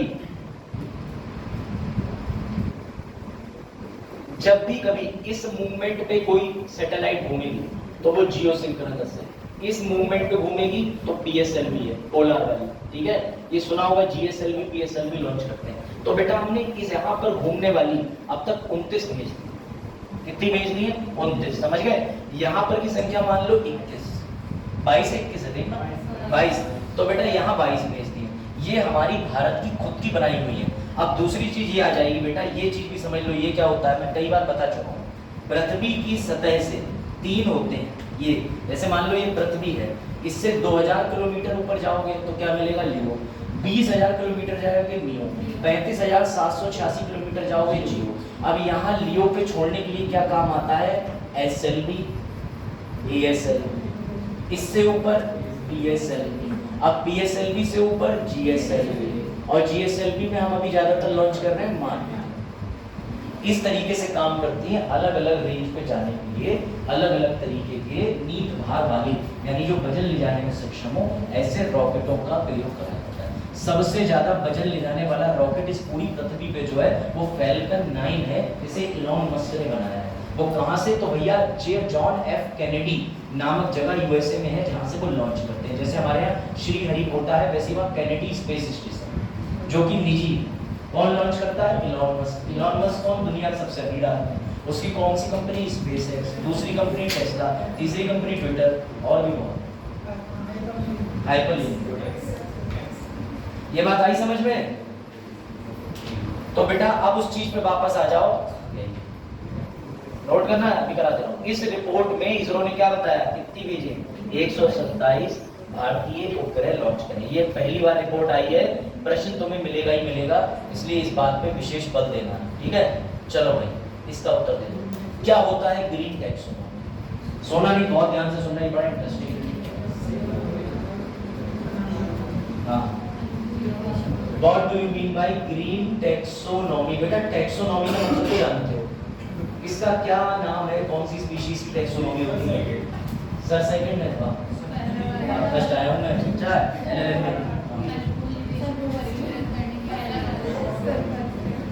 हाँ, जो मैं भैया हूँ उसी पे लगाओ इसमें आंसर। हर क्वेश्चन पे अप्लाई नहीं होगा, कहीं लास्ट वाले पे लगा दो। ठीक, ये समझो। अब आलोक आए, आलोक बोले मैं एक काम कर सकता हूँ, मैं सोलर एनर्जी प्लांट लगा सकता हूँ घर में, पर मैं पौधे नहीं लगा पाऊंगा, इतना लंबा इन्वेस्टमेंट नहीं करूंगा। तेज बोले मैं सिर्फ पौधे ही लगा सकता हूँ, मैं किसान हूँ, मुझे खेती अच्छे से आती है। ठीक, उसके बाद में जावेद बोले कि भैया ना मैं पौधे लगाऊंगा ना कुछ लगाऊंगा, मैं जो जितनी नहरें हैं उनका पुनरुत्थान कर उन्हें जीवित करूंगा। तो बेटा ये जो ग्रीन टैक्सोनॉमी होती है ये बताती है कि कितने लोगों ने किस किस प्रकार से ग्रीन इन्वेस्टमेंट देश के अंदर करा है। बड़ी बड़ी कंपनियों की सूची बनती है। रतन टाटा का भी नाम बड़ा फेमस है, क्यों? क्योंकि उन्होंने महाराष्ट्र में भैया इस साइड को पूरा हरा भरा कर दिया। तो याद रखना, ग्रीन टैक्सोनॉमी न्यूज में इसलिए है, ये निवेशों की कैटेगरी बताती है कि किस किस कंपनी ने, किस किस व्यक्ति ने, किस किस सरकार ने ग्रीनरी लाने के लिए क्या क्या प्रयास करे हैं। बेटा ये ध्यान रखना। कौन ये रैंकिंग देता है? तो आरबीआई मिलकर के और फाइनेंस मिनिस्टर यानी निर्मला सीतारमण जी का विभाग और देश की बैंक आरबीआई बैंक, ये दोनों मिलकर के बताते हैं कि किन किन देशों ने, किन किन व्यक्तियों ने, किन किन कंपनियों ने किस कैटेगरी में ग्रीन टैक्सोनॉमी को बढ़ावा दिया। बात आई समझ में? इतनी सी बात। ठीक, अब एक शब्द और आया यहाँ पे, वो याद रख लेना, आएगा। ये क्या होता है? Green washing. बेटा ये मत भूलना, ये जबरदस्त चीज है। अब अगर तुम कहीं भी न्यूज़पेपर में भ्रामक विज्ञापन देखो कि ये औषधि खाएं और जीवन अपना अच्छा बनाएं, ठीक है, और वो आते हैं वो गलत सलत दवाइयों के विज्ञापन आते हैं, ठीक है, जड़ी बूटी औषधियों को, तो बेटा समझो बात को, वो सारे फर्जी विज्ञापन को ग्रीन वॉशिंग कहते हैं। यानी प्रकृति की औषधियों के ऊपर अपना लीपा पोती की वॉशिंग कर दी कि भैया ये पकड़ो। बिल्कुल एकदम ऑनेस्टी से कह रहा हूँ, शिलाजीत एक ऐसा पाए जाने वाली चीज है जो घुटनों के दर्द को भी ठीक करता है, दवाइयों में पड़ता है, लेकिन ना ब्रांड ने वॉशिंग कर दी। और मेरे समझ नहीं आता कि उसके साथ एनिमल कैरेक्टर बना दिए एड में। क्या मतलब एनिमल कैरेक्टर बना दिए? शेर क्या लेके घूम रहा है शिलाजीत अपने साथ? बात समझो। तो बेटा इस तरीके के विज्ञापन को ग्रीन वॉशिंग कहते हैं, ये सब रुकना चाहिए, यानी false advertisement related to environment. तो ये ग्रीन वॉशिंग के बारे में भी ये बता भाई, ये चीज गलत है ना। इससे क्या मतलब? जानवर अपने प्राकृतिक परिवेश से नहीं हटे, इसलिए उनमें प्राकृतिक चीजें बची हैं। अब व्यक्ति के पास बचा प्राकृतिक परिवेश, सब बन जाओ आदिवासी। चलो अब मक्का सिर्फ खाया नहीं जा सकता, मक्के से मशीन बना दी गई है डेमो की। किस आईआईटी ने चमत्कार करा है बताओ? लेकिन याद रखना, इससे वोट नहीं पड़ेंगे, ये सिर्फ चुनाव प्रचार के लिए डमी मशीन बनाई है मक्के की, और वो लगा के दिखा दिया कि बटन ऐसे दबता है, जैसे पता नहीं लोगों को कि 2 नंबर पे पीलीभीत में क्या था। हाँ, आईआईटी बेटा गुवाहाटी, बिल्कुल ठीक बताया बच्चों। आईआईटी गुवाहाटी इसका उत्तर है, समझ लो। आईआईटी गुवाहाटी को बात दिल पे लग गई, बोले मद्रास है बार बार यही कुछ ना कुछ कर रहा है, तो भैया अब की बार गुवाहाटी ने मौका मार लिया। देखोगे मशीन दिखाओ? हाँ हाँ चल दिखाओ। तो मैं क्या लग रहा था? बहुत बड़ी मशीन है। ये पर्यावरण में बिल्कुल भी नुकसान नहीं देगी। मशीन मक्के की बनी है, पता नहीं खा भी लें इसके बनाने के बाद। और पूरी टीम बैठी थी। असम आईआईटी गुवाहाटी ने डेवलप करा 3D प्रिंटेड डमी बैलेट। बेटा इसको किसका बनाया गया है? मक्के का। और इसका उद्देश्य मतदान जागरूकता। जब चुनाव का पहला चरण था तभी बनाए लेते। अच्छा तब तो कुछ और चल रहा था। हाँ ये बात तो समझिएगा, इसने बनाई है मकई के स्टार्च, मकई ठीक है। चलो भैया आ गया। किस देश में बताओ भाई? हाँ ये बढ़िया क्वेश्चन है। कांके सुंतराई बंदरगाह के विकास के लिए आर्थिक बताओ। अच्छा ये विवाद जो है, ये मतलब जो बंदरगाह है, समझना लांची, ये जो पोर्ट है, पोर्ट ये इतना इंपॉर्टेंट इंडिया के लिए है क्यों? जरा ये बताओ। एक श्रीलंका के बंदरगाह पे लांची तुम क्यों पैसा लगा के उसे डेवलप करोगे? क्या लगता है बताओ? बंदरगाह समझिए, यहाँ बेटा जहाज आते हैं बड़े बड़े, तो क्यों तुम श्रीलंका के या किसी देश के बंदरगाह को विकसित करना चाहोगे बताओ? कोई बात नहीं, मैं दोबारा बता रहा हूँ। ये पीलीभीत का क्लासरूम, ये गई अपनी विजिट पे नेपाल। अब ये नेपाल के लिए एक अभ्युदय क्लासरूम बना के तैयार कर रहे हैं, स्मार्ट बोर्ड वाला। क्यों कर रही? सोचो क्यों करोगे नेपाल में? आप इंडिया के लिए करो। तो बेटा उसके पीछे कारण है, क्योंकि ये बंदरगाह की लोकेशन बड़ा इंपॉर्टेंट है। सर लोकेशन कैसे इंपॉर्टेंट है बेटा? ये समझो, ये है श्रीलंका, ये दक्षिण भारत का हिस्सा इंडिया के मैप पे। अगर इसको थोड़ा जूम कर दिया जाए तो कुछ ऐसा साफ सुथरा तो नहीं दिखेगा। यहाँ पुडुचेरी इलाका दिख रहा है, पुडुचेरी भी 4 हैं, एक पुडुचेरी नहीं, याद रखना। ये तमिलनाडु का, वेरी गुड। तो तमिलनाडु केरल, वेरी गुड, यही मैं सुनना चाहता हूँ। देखो बेटा यहाँ पर पुडुचेरी का ये जो एरिया है नागापट्टिनम, ठीक है, यहाँ से करीब करीब 134 से 120 किलोमीटर दूर कानके सुंथरई श्रीलंका का बंदरगाह है।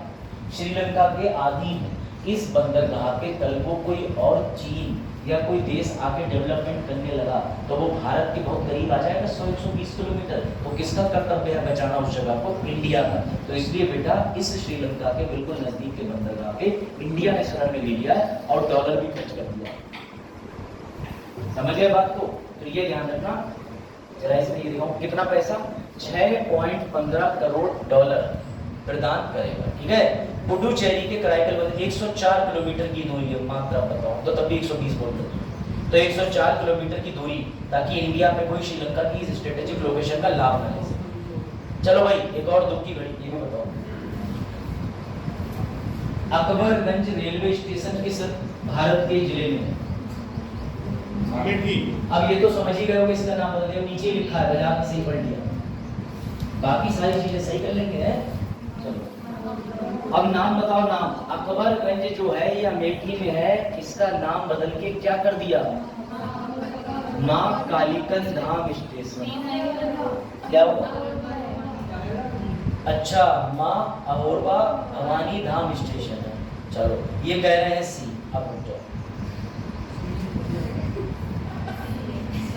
सही बच्चे उत्तर दे रहे, इसलिए मैंने कहा देखो ये लिस्ट के अंदर देख लो, जितने रेलवे स्टेशन है उन सबके नाम बदल दिए गए हैं। और याद रखिएगा, हाँ ये बेटा 8 स्टेशनों के हाल ही में नाम बदले हैं।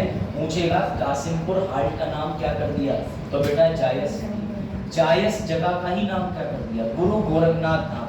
और समझ ही रहे होगे ये सब यूपी में, तो किसकी कारस्तानी। अब सुनो तुम, अब तुम्हें लग रहा होगा ये अकबर की बेइज्जती है, तो बेइज्जती तो अकबर ने 1605 में कराई थी। कैसे कराई थी, जरा एक बार पढ़ो।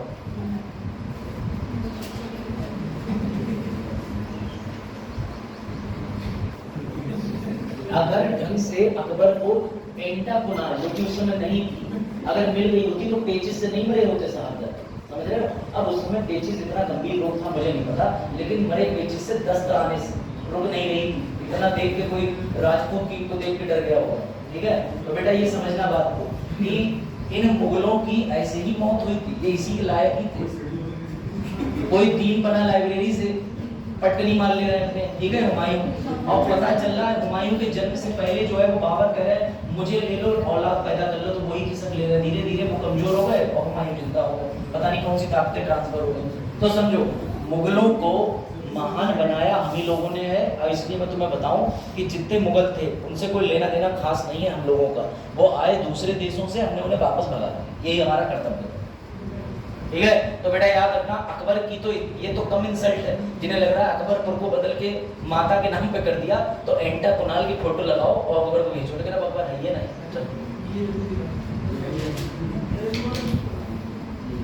हाँ पढ़ो, हाँ बताइए सर। हेलो,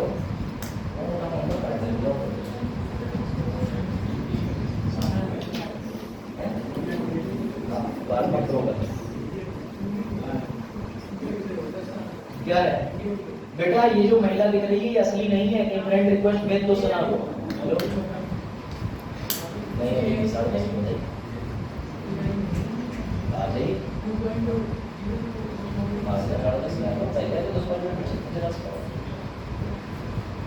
ठीक।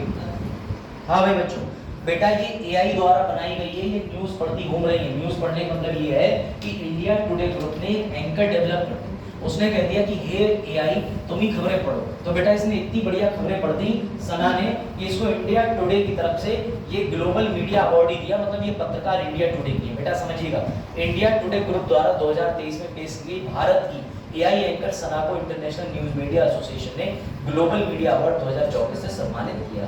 ये मत भूलना एआई का दौर चल रहा है, समझ रहे हो? तो बेटा एआई के दौर में सिर्फ यही नहीं है, याद रखना केरला के स्कूल के अंदर आइरिस नाम की टीचर भी लगा दी गई, मैंने बताया था। तो आइरिस जो है वो बच्चों के हैं, हाँ केरला ही बोला, केरला के अंदर आइरिस नाम, केरल पे आ गए। तो देखो अखबार में जवान निकल रही तुम्हारी ना, देखो यार। चलो भाई इसका उत्तर दो। हाँ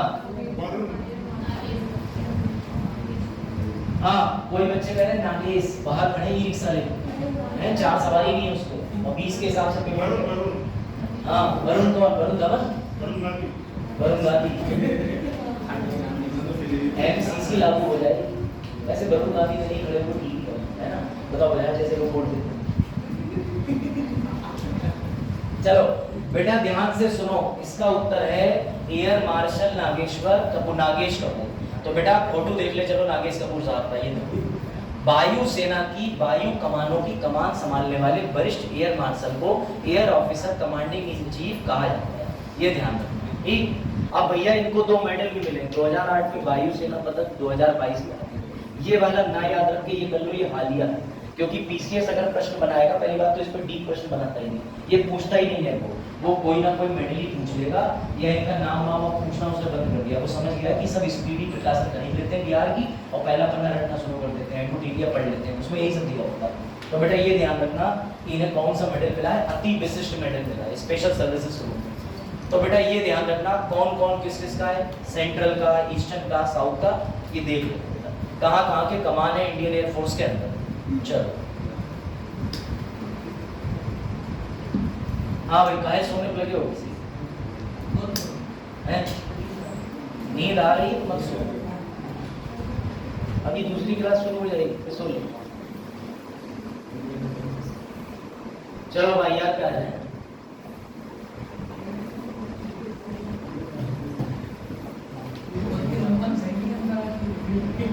अंतरराष्ट्रीय संबंध बहुत दुविधा में चल रहे हैं भारत के इस समय। लास्ट क्वेश्चन कहाँ तक किया था बताइए जरा, मैनुअल में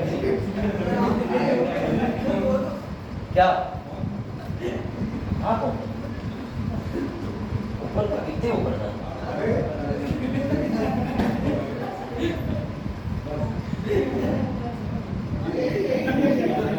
अरे ये फोटो दिखा चुका हूँ, नहीं दिखा है?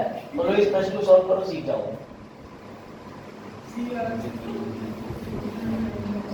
अरे ये गुट निरपेक्ष आंदोलन का मैंने दिया था कि इंडिया जो है वो अमेरिका के साथ भी नहीं हो रहा था, रसिया के साथ, तो इंडिया कैसे चल रहा था? इंडिया हो रहा था निष्पक्ष।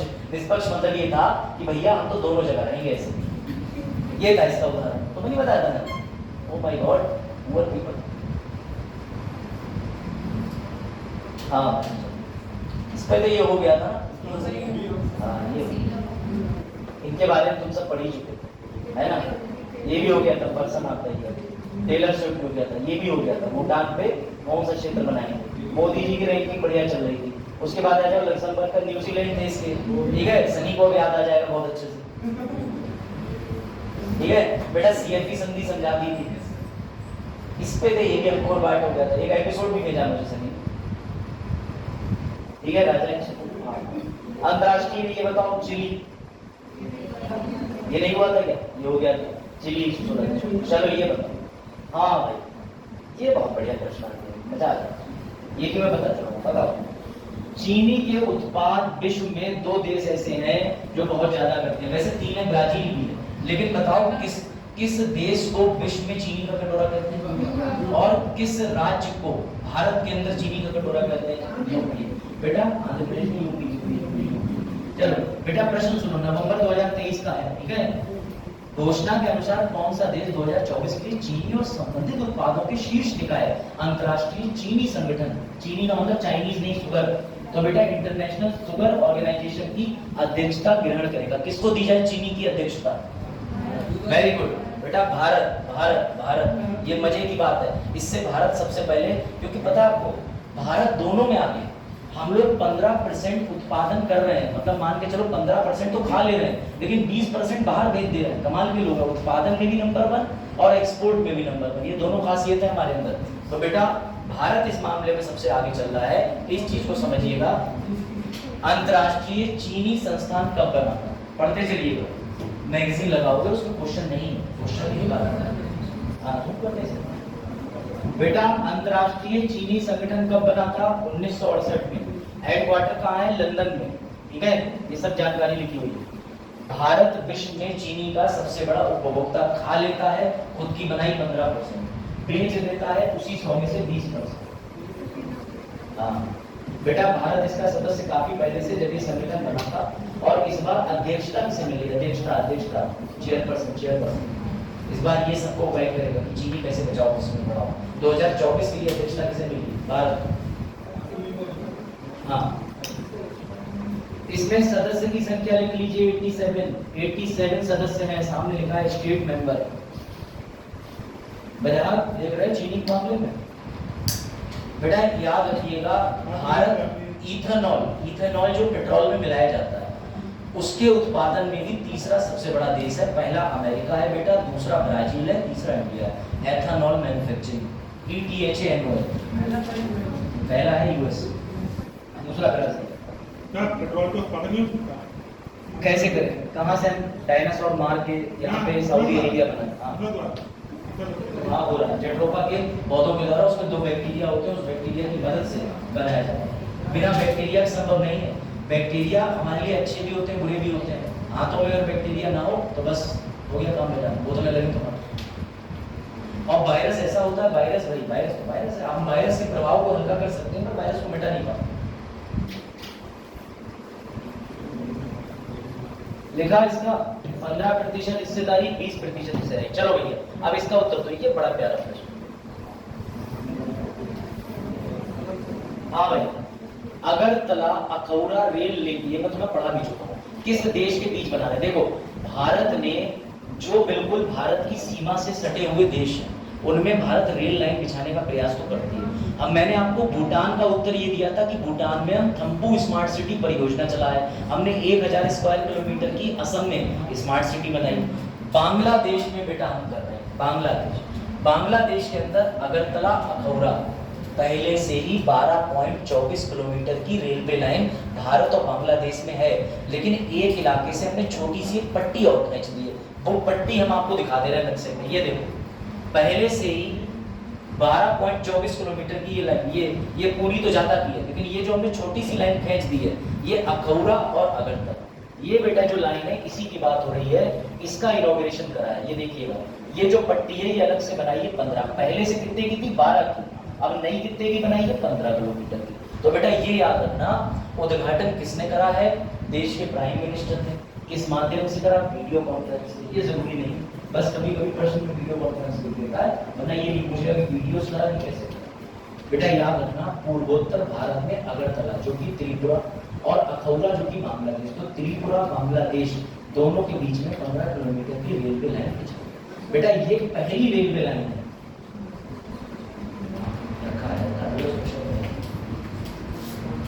सब कुछ पास इशू होता है, वीजा जाता है, ट्रेनों में भी जैसे समझौता है इस पर से।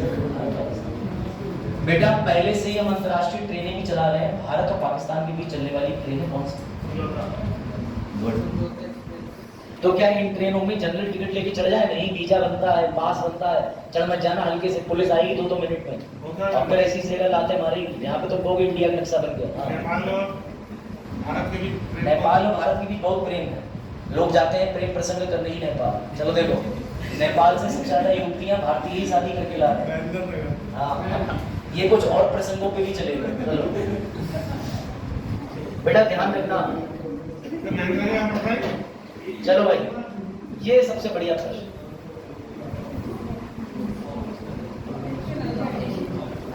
मैंने और भी ऑपरेशन बताए थे, ऑपरेशन गंगा, ऑपरेशन कावेरी, लेकिन ना सर हम सब भूल जाएंगे।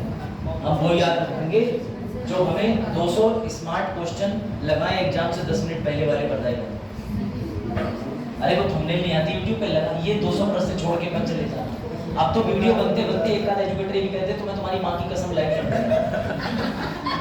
हैं, एक हां कई वाले यूट्यूबर कहने लगे। अब मैं भी डालूंगा इसके साथ में, थंबनेल डालूंगा, आज जो भी वीडियो देखा माँ की कसम तो मैं लाइक कर दूंगा और कमेंट ऑन कर दूंगा, फिर देखो।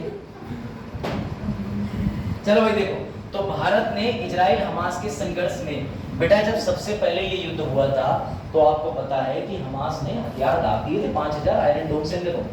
तो कौन सा भारतीय जिसके ऊपर खूब मजेदार मीम बने, कौन सा मीम बना भी दिखाता हूँ। तो बेटा ये बोला गया, क्योंकि मजा तो आता ही आता है, तो बेटा ऑपरेशन अजय चलाया था। अजय अजय कौन सा? अब सुनो, तुमने ये वाला मीम नहीं देखा तो कुछ नहीं देखा। जैसे ही मई का पेपर यूपीएससी पोस्टपोन हुआ, एक मीम आया मेरे मोबाइल पे, मैंने देखा, पापा मोदी जी ने पेपर फॉरवर्ड करा दिया। बेटा ये लड़की की बड़ा मिमिक्री बनी है, इसने एक विज्ञापन आया उसमें ये बोल रही है कि मोदी जी ने वॉर रुकवा दी, पापा जी हम सब भारतीयों को सुरक्षित बना लिया। तो अब जो भी कुछ देश में रुक रहा है इस मीम में एडिट करते रहे, पापा जी मोदी जी ने यूपीएससी की डेट आगे बढ़वा दी, पापा जी चुनाव आगे बढ़वा दिए। तो इसका बड़ा मीम हो रहा है। जबकि दिक्कत क्या हो गई, ये जो किरदार निभाने वाली लड़की है ये कांग्रेस के भी विज्ञापन करती है, क्योंकि तो कैरेक्टर क्लियर है। तो इसको लेकर के आगे लगा, देखिए कांग्रेस के बीच हिंदी एडवर्टीजमेंट करने वाले ऐसे बहुत से खबर है। तो अगर तुमने ये मीम नहीं देखा है तो भैया तुम मीम जगत में बहुत पीछे हो, बड़ा ट्रेंडिंग मीम था ये। अब कुछ भी देश में हो रहा है तो इसी का नाम दिया जा रहा है। अब समझिएगा, ये चीज तुमने कहीं नहीं पढ़ी होगी, जो डिब्बे में लेके आए हो ये पढ़ लो। इजराइल युद्ध में हमास ने जो पहला हमला करा उसको बोला हमास ने ऑपरेशन अल अक्सा फ्लड। वापस में जो बेटा जवाबी कार्रवाई इजराइल ने करी उसको बोला ऑपरेशन आयरन स्वॉर्ड। ये लिख लो, यही प्रश्न बनना है। ये अभी तक तुमने कहीं नहीं पढ़ा होगा, पढ़ लिया होगा। यही तो बात अल-अक्सा मॉस्क की बेटा पैलेस्टीन वाली इसमें विवाद चल रहा था, उन्होंने कहा ढेकू ढेकू को जो ढेचू बजाएंगे क्या रहता होगा।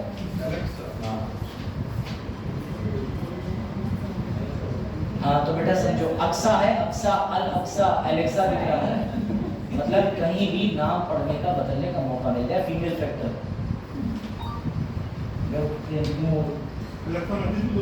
कौन होते हैं? हाँ बड़े बेटा वो बात सनी ने बता दी, तुम्हारी तरह सनी की क्लास है, मतलब तुमसे बेहतर है तो उससे बेहतर होगा, कंपटीशन नहीं दोनों में। लेकिन सनी है एक्टिव रहता नहीं, मजाक आंसर करने का प्रयास करता है। असल में मजाक पढ़ते तो हैं लेकिन उसको ना एक दूसरे से कनेक्ट नहीं कर पाते, इंटीग्रेटेड। जैसे आज चले गए लाइब्रेरी में कहती यार ये सूडान के अंदर ऐसा हो गया, अब ये हमने सुन लिया, अब ये क्लास में आ जाएंगे सर सूडान में ऐसा भी तो हुआ था, उनने कही थी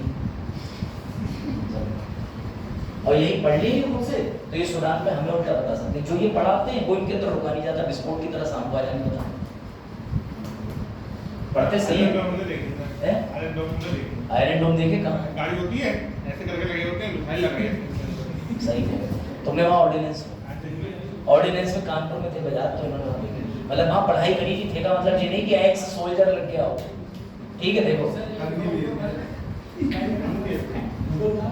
बेटा ये लो ऑपरेशन और लिख लो, ऑपरेशन करुणा। करुणा बेटा म्यांमार में सहायता। अरे अभी तुमने ये भी तो देखा था कि सीरिया वगैरह में एकदम से बिल्डिंग गिर गई थी, तो भी भारत ने अपनी सेना भेजी थी, नहीं भेजी थी बेटा, उसका भी नाम लिख लो। सीरिया तुर्की में ऑपरेशन दोस्त चलाया था फरवरी में, सबके वर्ष सहित लिखना, वरना फरवरी 2024 को तुम कर दो यहाँ पर 23 को 24 में सीरिया वाले में कुछ हुआ ही नहीं हमारा। ऑपरेशन गंगा फरवरी 2022 में जब रूस यूक्रेन युद्ध के कारण यूक्रेन में भारतीय फंस गए। बेटा ये किस फरवरी को शुरू हुआ था? 24 फरवरी, क्योंकि 14 फरवरी मना कर दिया, थोड़े 10 दिन बाद में।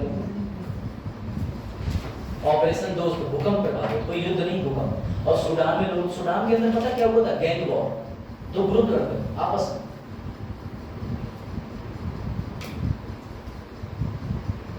और उसके बाद चक्रवात मोचा, चक्रवात मतलब साइक्लोन कहाँ आया था? म्यांमार, ठीक है। तो ये म्यांमार में भारत ने सहायता के लिए भेजा करुणा, तो ऐसे लिखना ऑपरेशन करुणा म्यांमार मई, ऑपरेशन कावेरी सूडान नागरिक अप्रैल, ऐसे लिखना।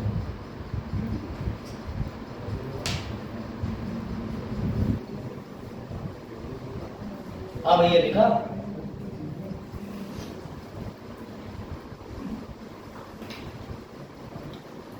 क्या है? ऐसा मस्जिद दो अलग सा मस्जिद क्या रहेगा? सनी है ये बात है। लिखा ऑपरेशन गंगा,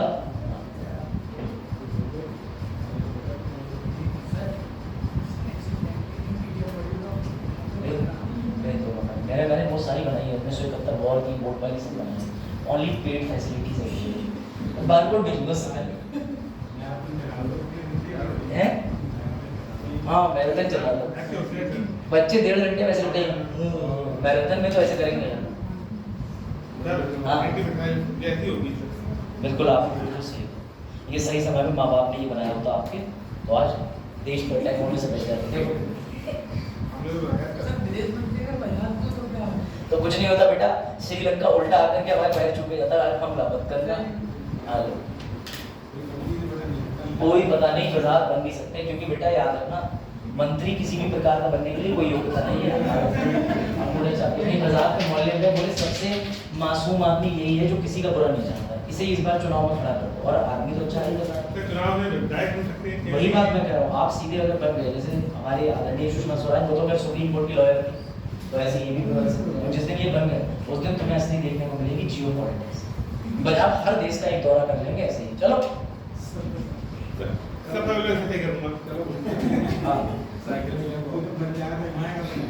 और क्या कौन है? चलो भाई ईश्वर कर। हाँ ये सबसे बड़ी, ऐसा कौन सा गांव है, ठीक है बेटा, जिसको पर्यटन, देखो संयुक्त राष्ट्र की अलग अलग स्पेशल एजेंसी है, ऐसी संयुक्त राष्ट्र की पर्यटन संगठन है बेटा उसने हाल ही में 2 गांव, इसमें से एक ही दिया है, दूसरा गांव भी लिखा हुआ है, तो तुम दोनों में से कोई एक भी बता सकते हो। इस प्रश्न के 2 उत्तर बन रहे हैं, डी नहीं है, सी भी नहीं है, अब ए और बी बचे हैं।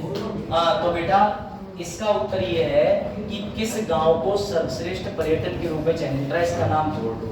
ये धोरडो वहीं पे है जहाँ पे बासुकी इंडिका मेला कच्छ गुजरात में। बेटा दूसरा भी है मध्य प्रदेश का माडला, दोनों है। सर दिखा दो हमें जरा सा ये। तो बेटा ये देखो 54 गांव निर्धारित किए, जिसमें से बेटा एक तो ये रहा, दूसरा यहाँ पर लिखा हुआ है माडला, ये रहा, जिसमें मध्य प्रदेश का माडला भी शामिल है। तो लिख लेना 2 गांव है, वैसे समस्त गांव 54 है, लेकिन उसमें सर्वश्रेष्ठ गांव की उपाधि जो दी है वो इसी को दी है बेटा, धोरडो। बाकी सारे गांव भी हैं, लेकिन धोरडो को माना गया है पर्यटन के लिए सर्वश्रेष्ठ। बेटा कौन सा एडिशन था? तीसरा। कितने गांव हैं? 54। धोरडो कहाँ है? गुजरात के कच्छ जिले। यहाँ रण उत्सव की मेजबानी भी होती है, और कितनी बढ़िया सुंदर हट बनी हुई है। बेटा ऐसे तुम हट का आनंद कली नगर में भी ले सकते हो, अर्थ होम बना हुआ है जंगल के बीचों बीच। एक रिटायर्ड जो है वो क्या कहते हैं आपके यही वन सेवाओं से रिटायर्ड हुई है, तो उन्होंने ये पूरा डेवलप कराया, उसमें इन्होंने ये हट बनाया, एसी लगी है उनके अंदर प्रॉपर, और बहुत देर ठंडा है, बहुत बढ़िया वीआईपी इंतजाम है, कॉस्टली तो हो गया। अर्थ होम नाम है, कली नगर के पास है। यूपी का कोई गांव, कई सारे यूपी के, लेकिन इसमें यूपी की अगर चाहिए तो हम डाल देंगे अलग से लिस्ट में देख के।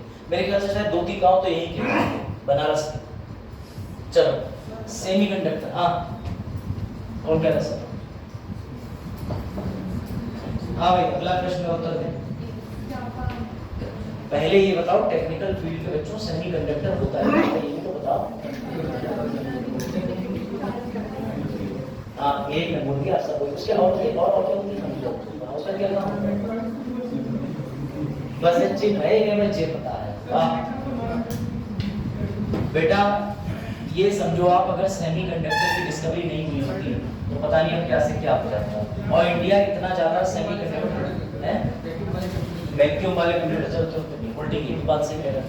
आप समझिएगा, बताइए भारत और किस देश में सहयोग ज्ञापन को मंजूरी दी है? बताओ। तो बेटा सेमीकंडक्टर के मामले में 2-3 देश ही हैं जो सबसे आगे चल रहे हैं। कौन कौन से बताओ? हाँ पाकिस्तान कौन कह रहा? जापान है, पहला है चाइना, दूसरा है ताइवान और तीसरा जापान। तो इसका उत्तर क्या होगा? जापान।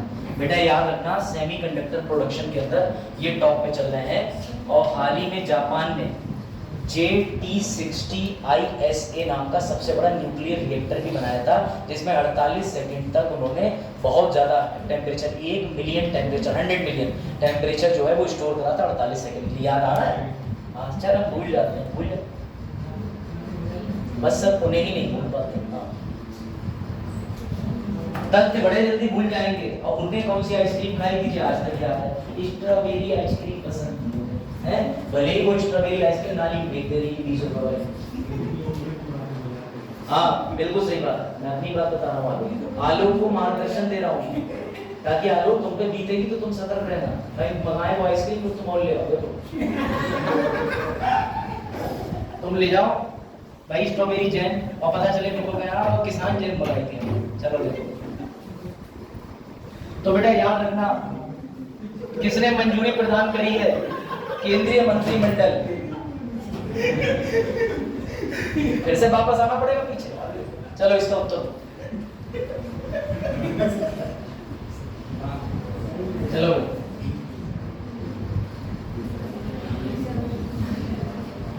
18वां पूर्वी एशिया शिखर समिट। अब देखो बेटा भारत एशियान समिट भी होता है, पूर्वी एशिया शिखर समिट भी होता है। बताओ कहाँ आयोजन होगा? हाँ भाई पूर्वी एशिया का मतलब समझ रहे हो ना, भारत के नक्शे पे पूरब की ओर चले जाओ, ईस्ट की तरफ वाला जो एशिया पूरे वर्ल्ड के मैप पे जाना, तो कहाँ पर होगा आयोजन?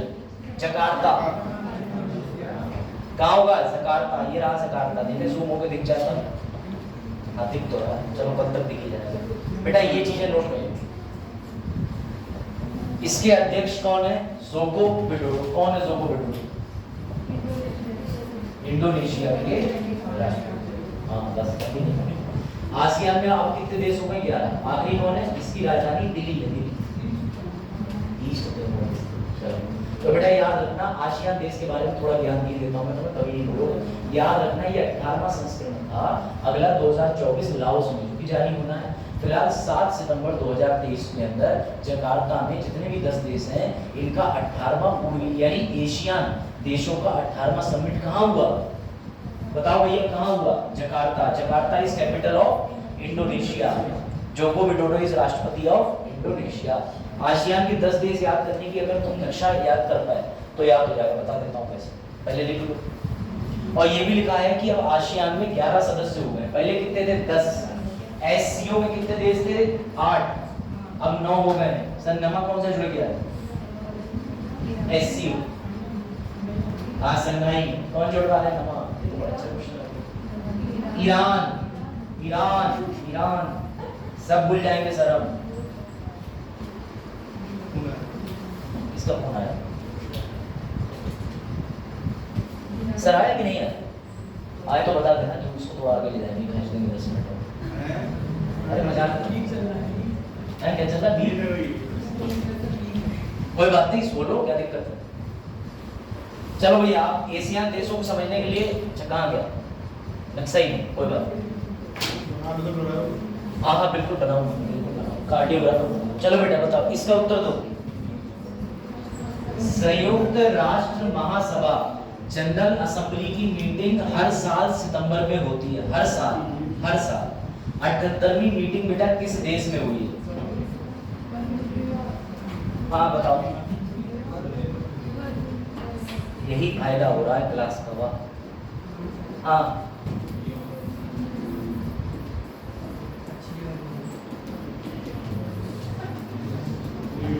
ठीक है, ये अध्यक्ष हैं फ्रांस। ठीक है बेटा याद रखना, ये आए थे इंडिया भी 2-3 दिन घूमने, इन्हें हमारे एस जयशंकर जी ने घुमाया था। संयुक्त राष्ट्र जनरल असेंबली, बेटा जनरल असेंबली समझते हो?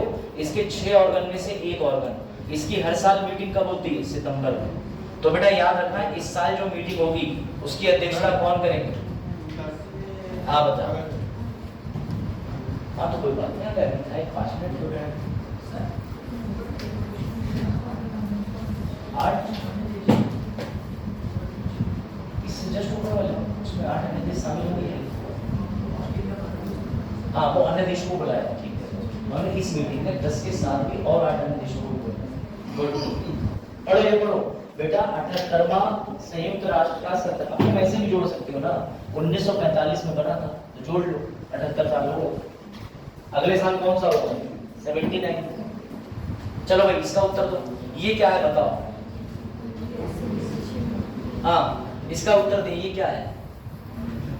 सर हमने सुना ही पहली बार है, तो बताओ इसका आयोजन कहाँ करा देना? हाँ कहाँ? ऑस्ट्रेलिया नहीं है इसमें, ब्राजील, साउथ अफ्रीका और हमारा प्यारा देश इंडिया। बेटा इन तीनों देशों ने साथ मिलकर आयोजन कराया त्रिपक्षीय वार्ता का न्यूयॉर्क में। अब समझ लो ये IBSA क्या होता है। तो बेटा ये इंडिया, ब्राजील, साउथ अफ्रीका का एक एसोसिएशन है। किस मामले में है? ताकि हम अंतर्राष्ट्रीय एक दूसरे को मदद जब भी चाहिए वो दे सके। क्यों? क्योंकि इंडिया और साउथ अफ्रीका एक दूसरे से कल्चरल समानताएं शेयर करते हैं।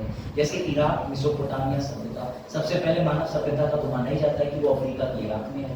तो बेटा मतलब अफ्रीका में नहीं, ये तो पश्चिमी एशिया के देश है, सेंट्रल एशिया के देश है। लेकिन इराक के साथ हम एक रिलेशनशिप शेयर करते हैं। किस बात? वो आपको पता है सभ्यताओं का। लेकिन अफ्रीका देश की अगर बात करें तो अफ्रीका के साथ क्या शेयर है? हाँ मेसोपोटामिया, वो अलग चीज है यार। यहाँ साउथ अफ्रीका और ब्राजील, इंडिया बेसिकली ट्रेड को बढ़ावा देने के लिए, कोऑपरेशन करने के लिए, इन सब चीजों के लिए। और अगर आप एक चीज नोटिस करो तो भारत अफ्रीका को कहीं ना कहीं ये मानता है कि हम दोनों एक ही स्तर पर कॉलोनाइजेशन यानी उपनिवेशवाद का शिकार हुए। क्योंकि अफ्रीका तो बहुत लंबे समय तक शिकार बना रहा और अफ्रीका के अंदर ही तो उन्होंने मेन मुहिम चलाई थी ब्लैक्स, मतलब ब्लैक्स को जो है। हाँ बिल्कुल बिल्कुल ठीक है, याद रखिएगा। इसकी स्थापना कब करी गई थी? 2003 में। अभी आयोजन कब हुआ? 11वां 2023। ठीक है। और बैठक की मेजबानी किसने करी? ब्राजील ने। अगली बार कौन करेगा? अफ्रीका। यही 3 देश करते हैं मेजबानी और कोई नहीं। याद रखना IBSA, IBSA। चलो भैया, हाँ ये बड़ा अच्छा प्रश्न। कौन सा ऐसा देश है जिसने गर्भपात को अपराध की श्रेणी से बाहर कर दिया? देखो, फ्रांस तो पहला देश बना जिसने संविधान में शामिल कर दिया। ऐसा कौन सा देश है जिसने गर्भपात यानी अबॉर्शन को अपने यहाँ अपराध से बाहर कर दिया? बताओ लांची, कौन सा? भले तो कम मेक्सिको। मैक्सिको जिसने बोला है, बिल्कुल ठीक बोला है बेटा। अब ये भी मुझे बता दो, मैक्सिको में एम्बेसी को लेकर, दूतावास को लेकर के कौन से और दूसरे देश से विवाद हो गया था? मैक्सिको और दक्षिण अमेरिका के कौन से देश में विवाद था दूतावास को लेकर, जहां पूर्व राष्ट्रपति को अरेस्ट कर दिया?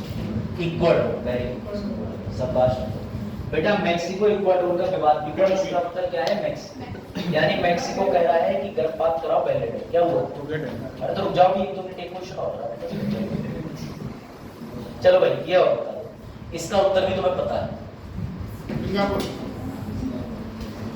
वो 18वां एशियाई था। ये तो नाम ही इसका आसियान है, यही ओरिजिनल आसियान है बेटा। आसियान, बिल्कुल बजाज सही उत्तर दे रहे हैं सरकार का। अब समझ लो, ये लास्ट चीज है। आसियान की फुल फॉर्म क्या है? एशियाई दक्षिण देशों का संगठन, association of south east Asian network. अब जरा एक बार देख लो, यहाँ नक्शा, इसमें भी नक्शा नहीं दिया। चलो कोई बात नहीं बेटा, नक्शे में कल समझाऊंगा। इसका आयोजन स्थल कहाँ होगा? Jakarta, Indonesia. ये पढ़ लो बस एक बार, ये काम का पहला वाला, फिर बंद करते हैं।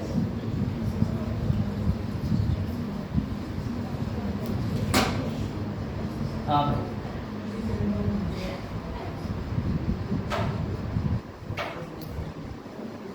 पढ़ लिया?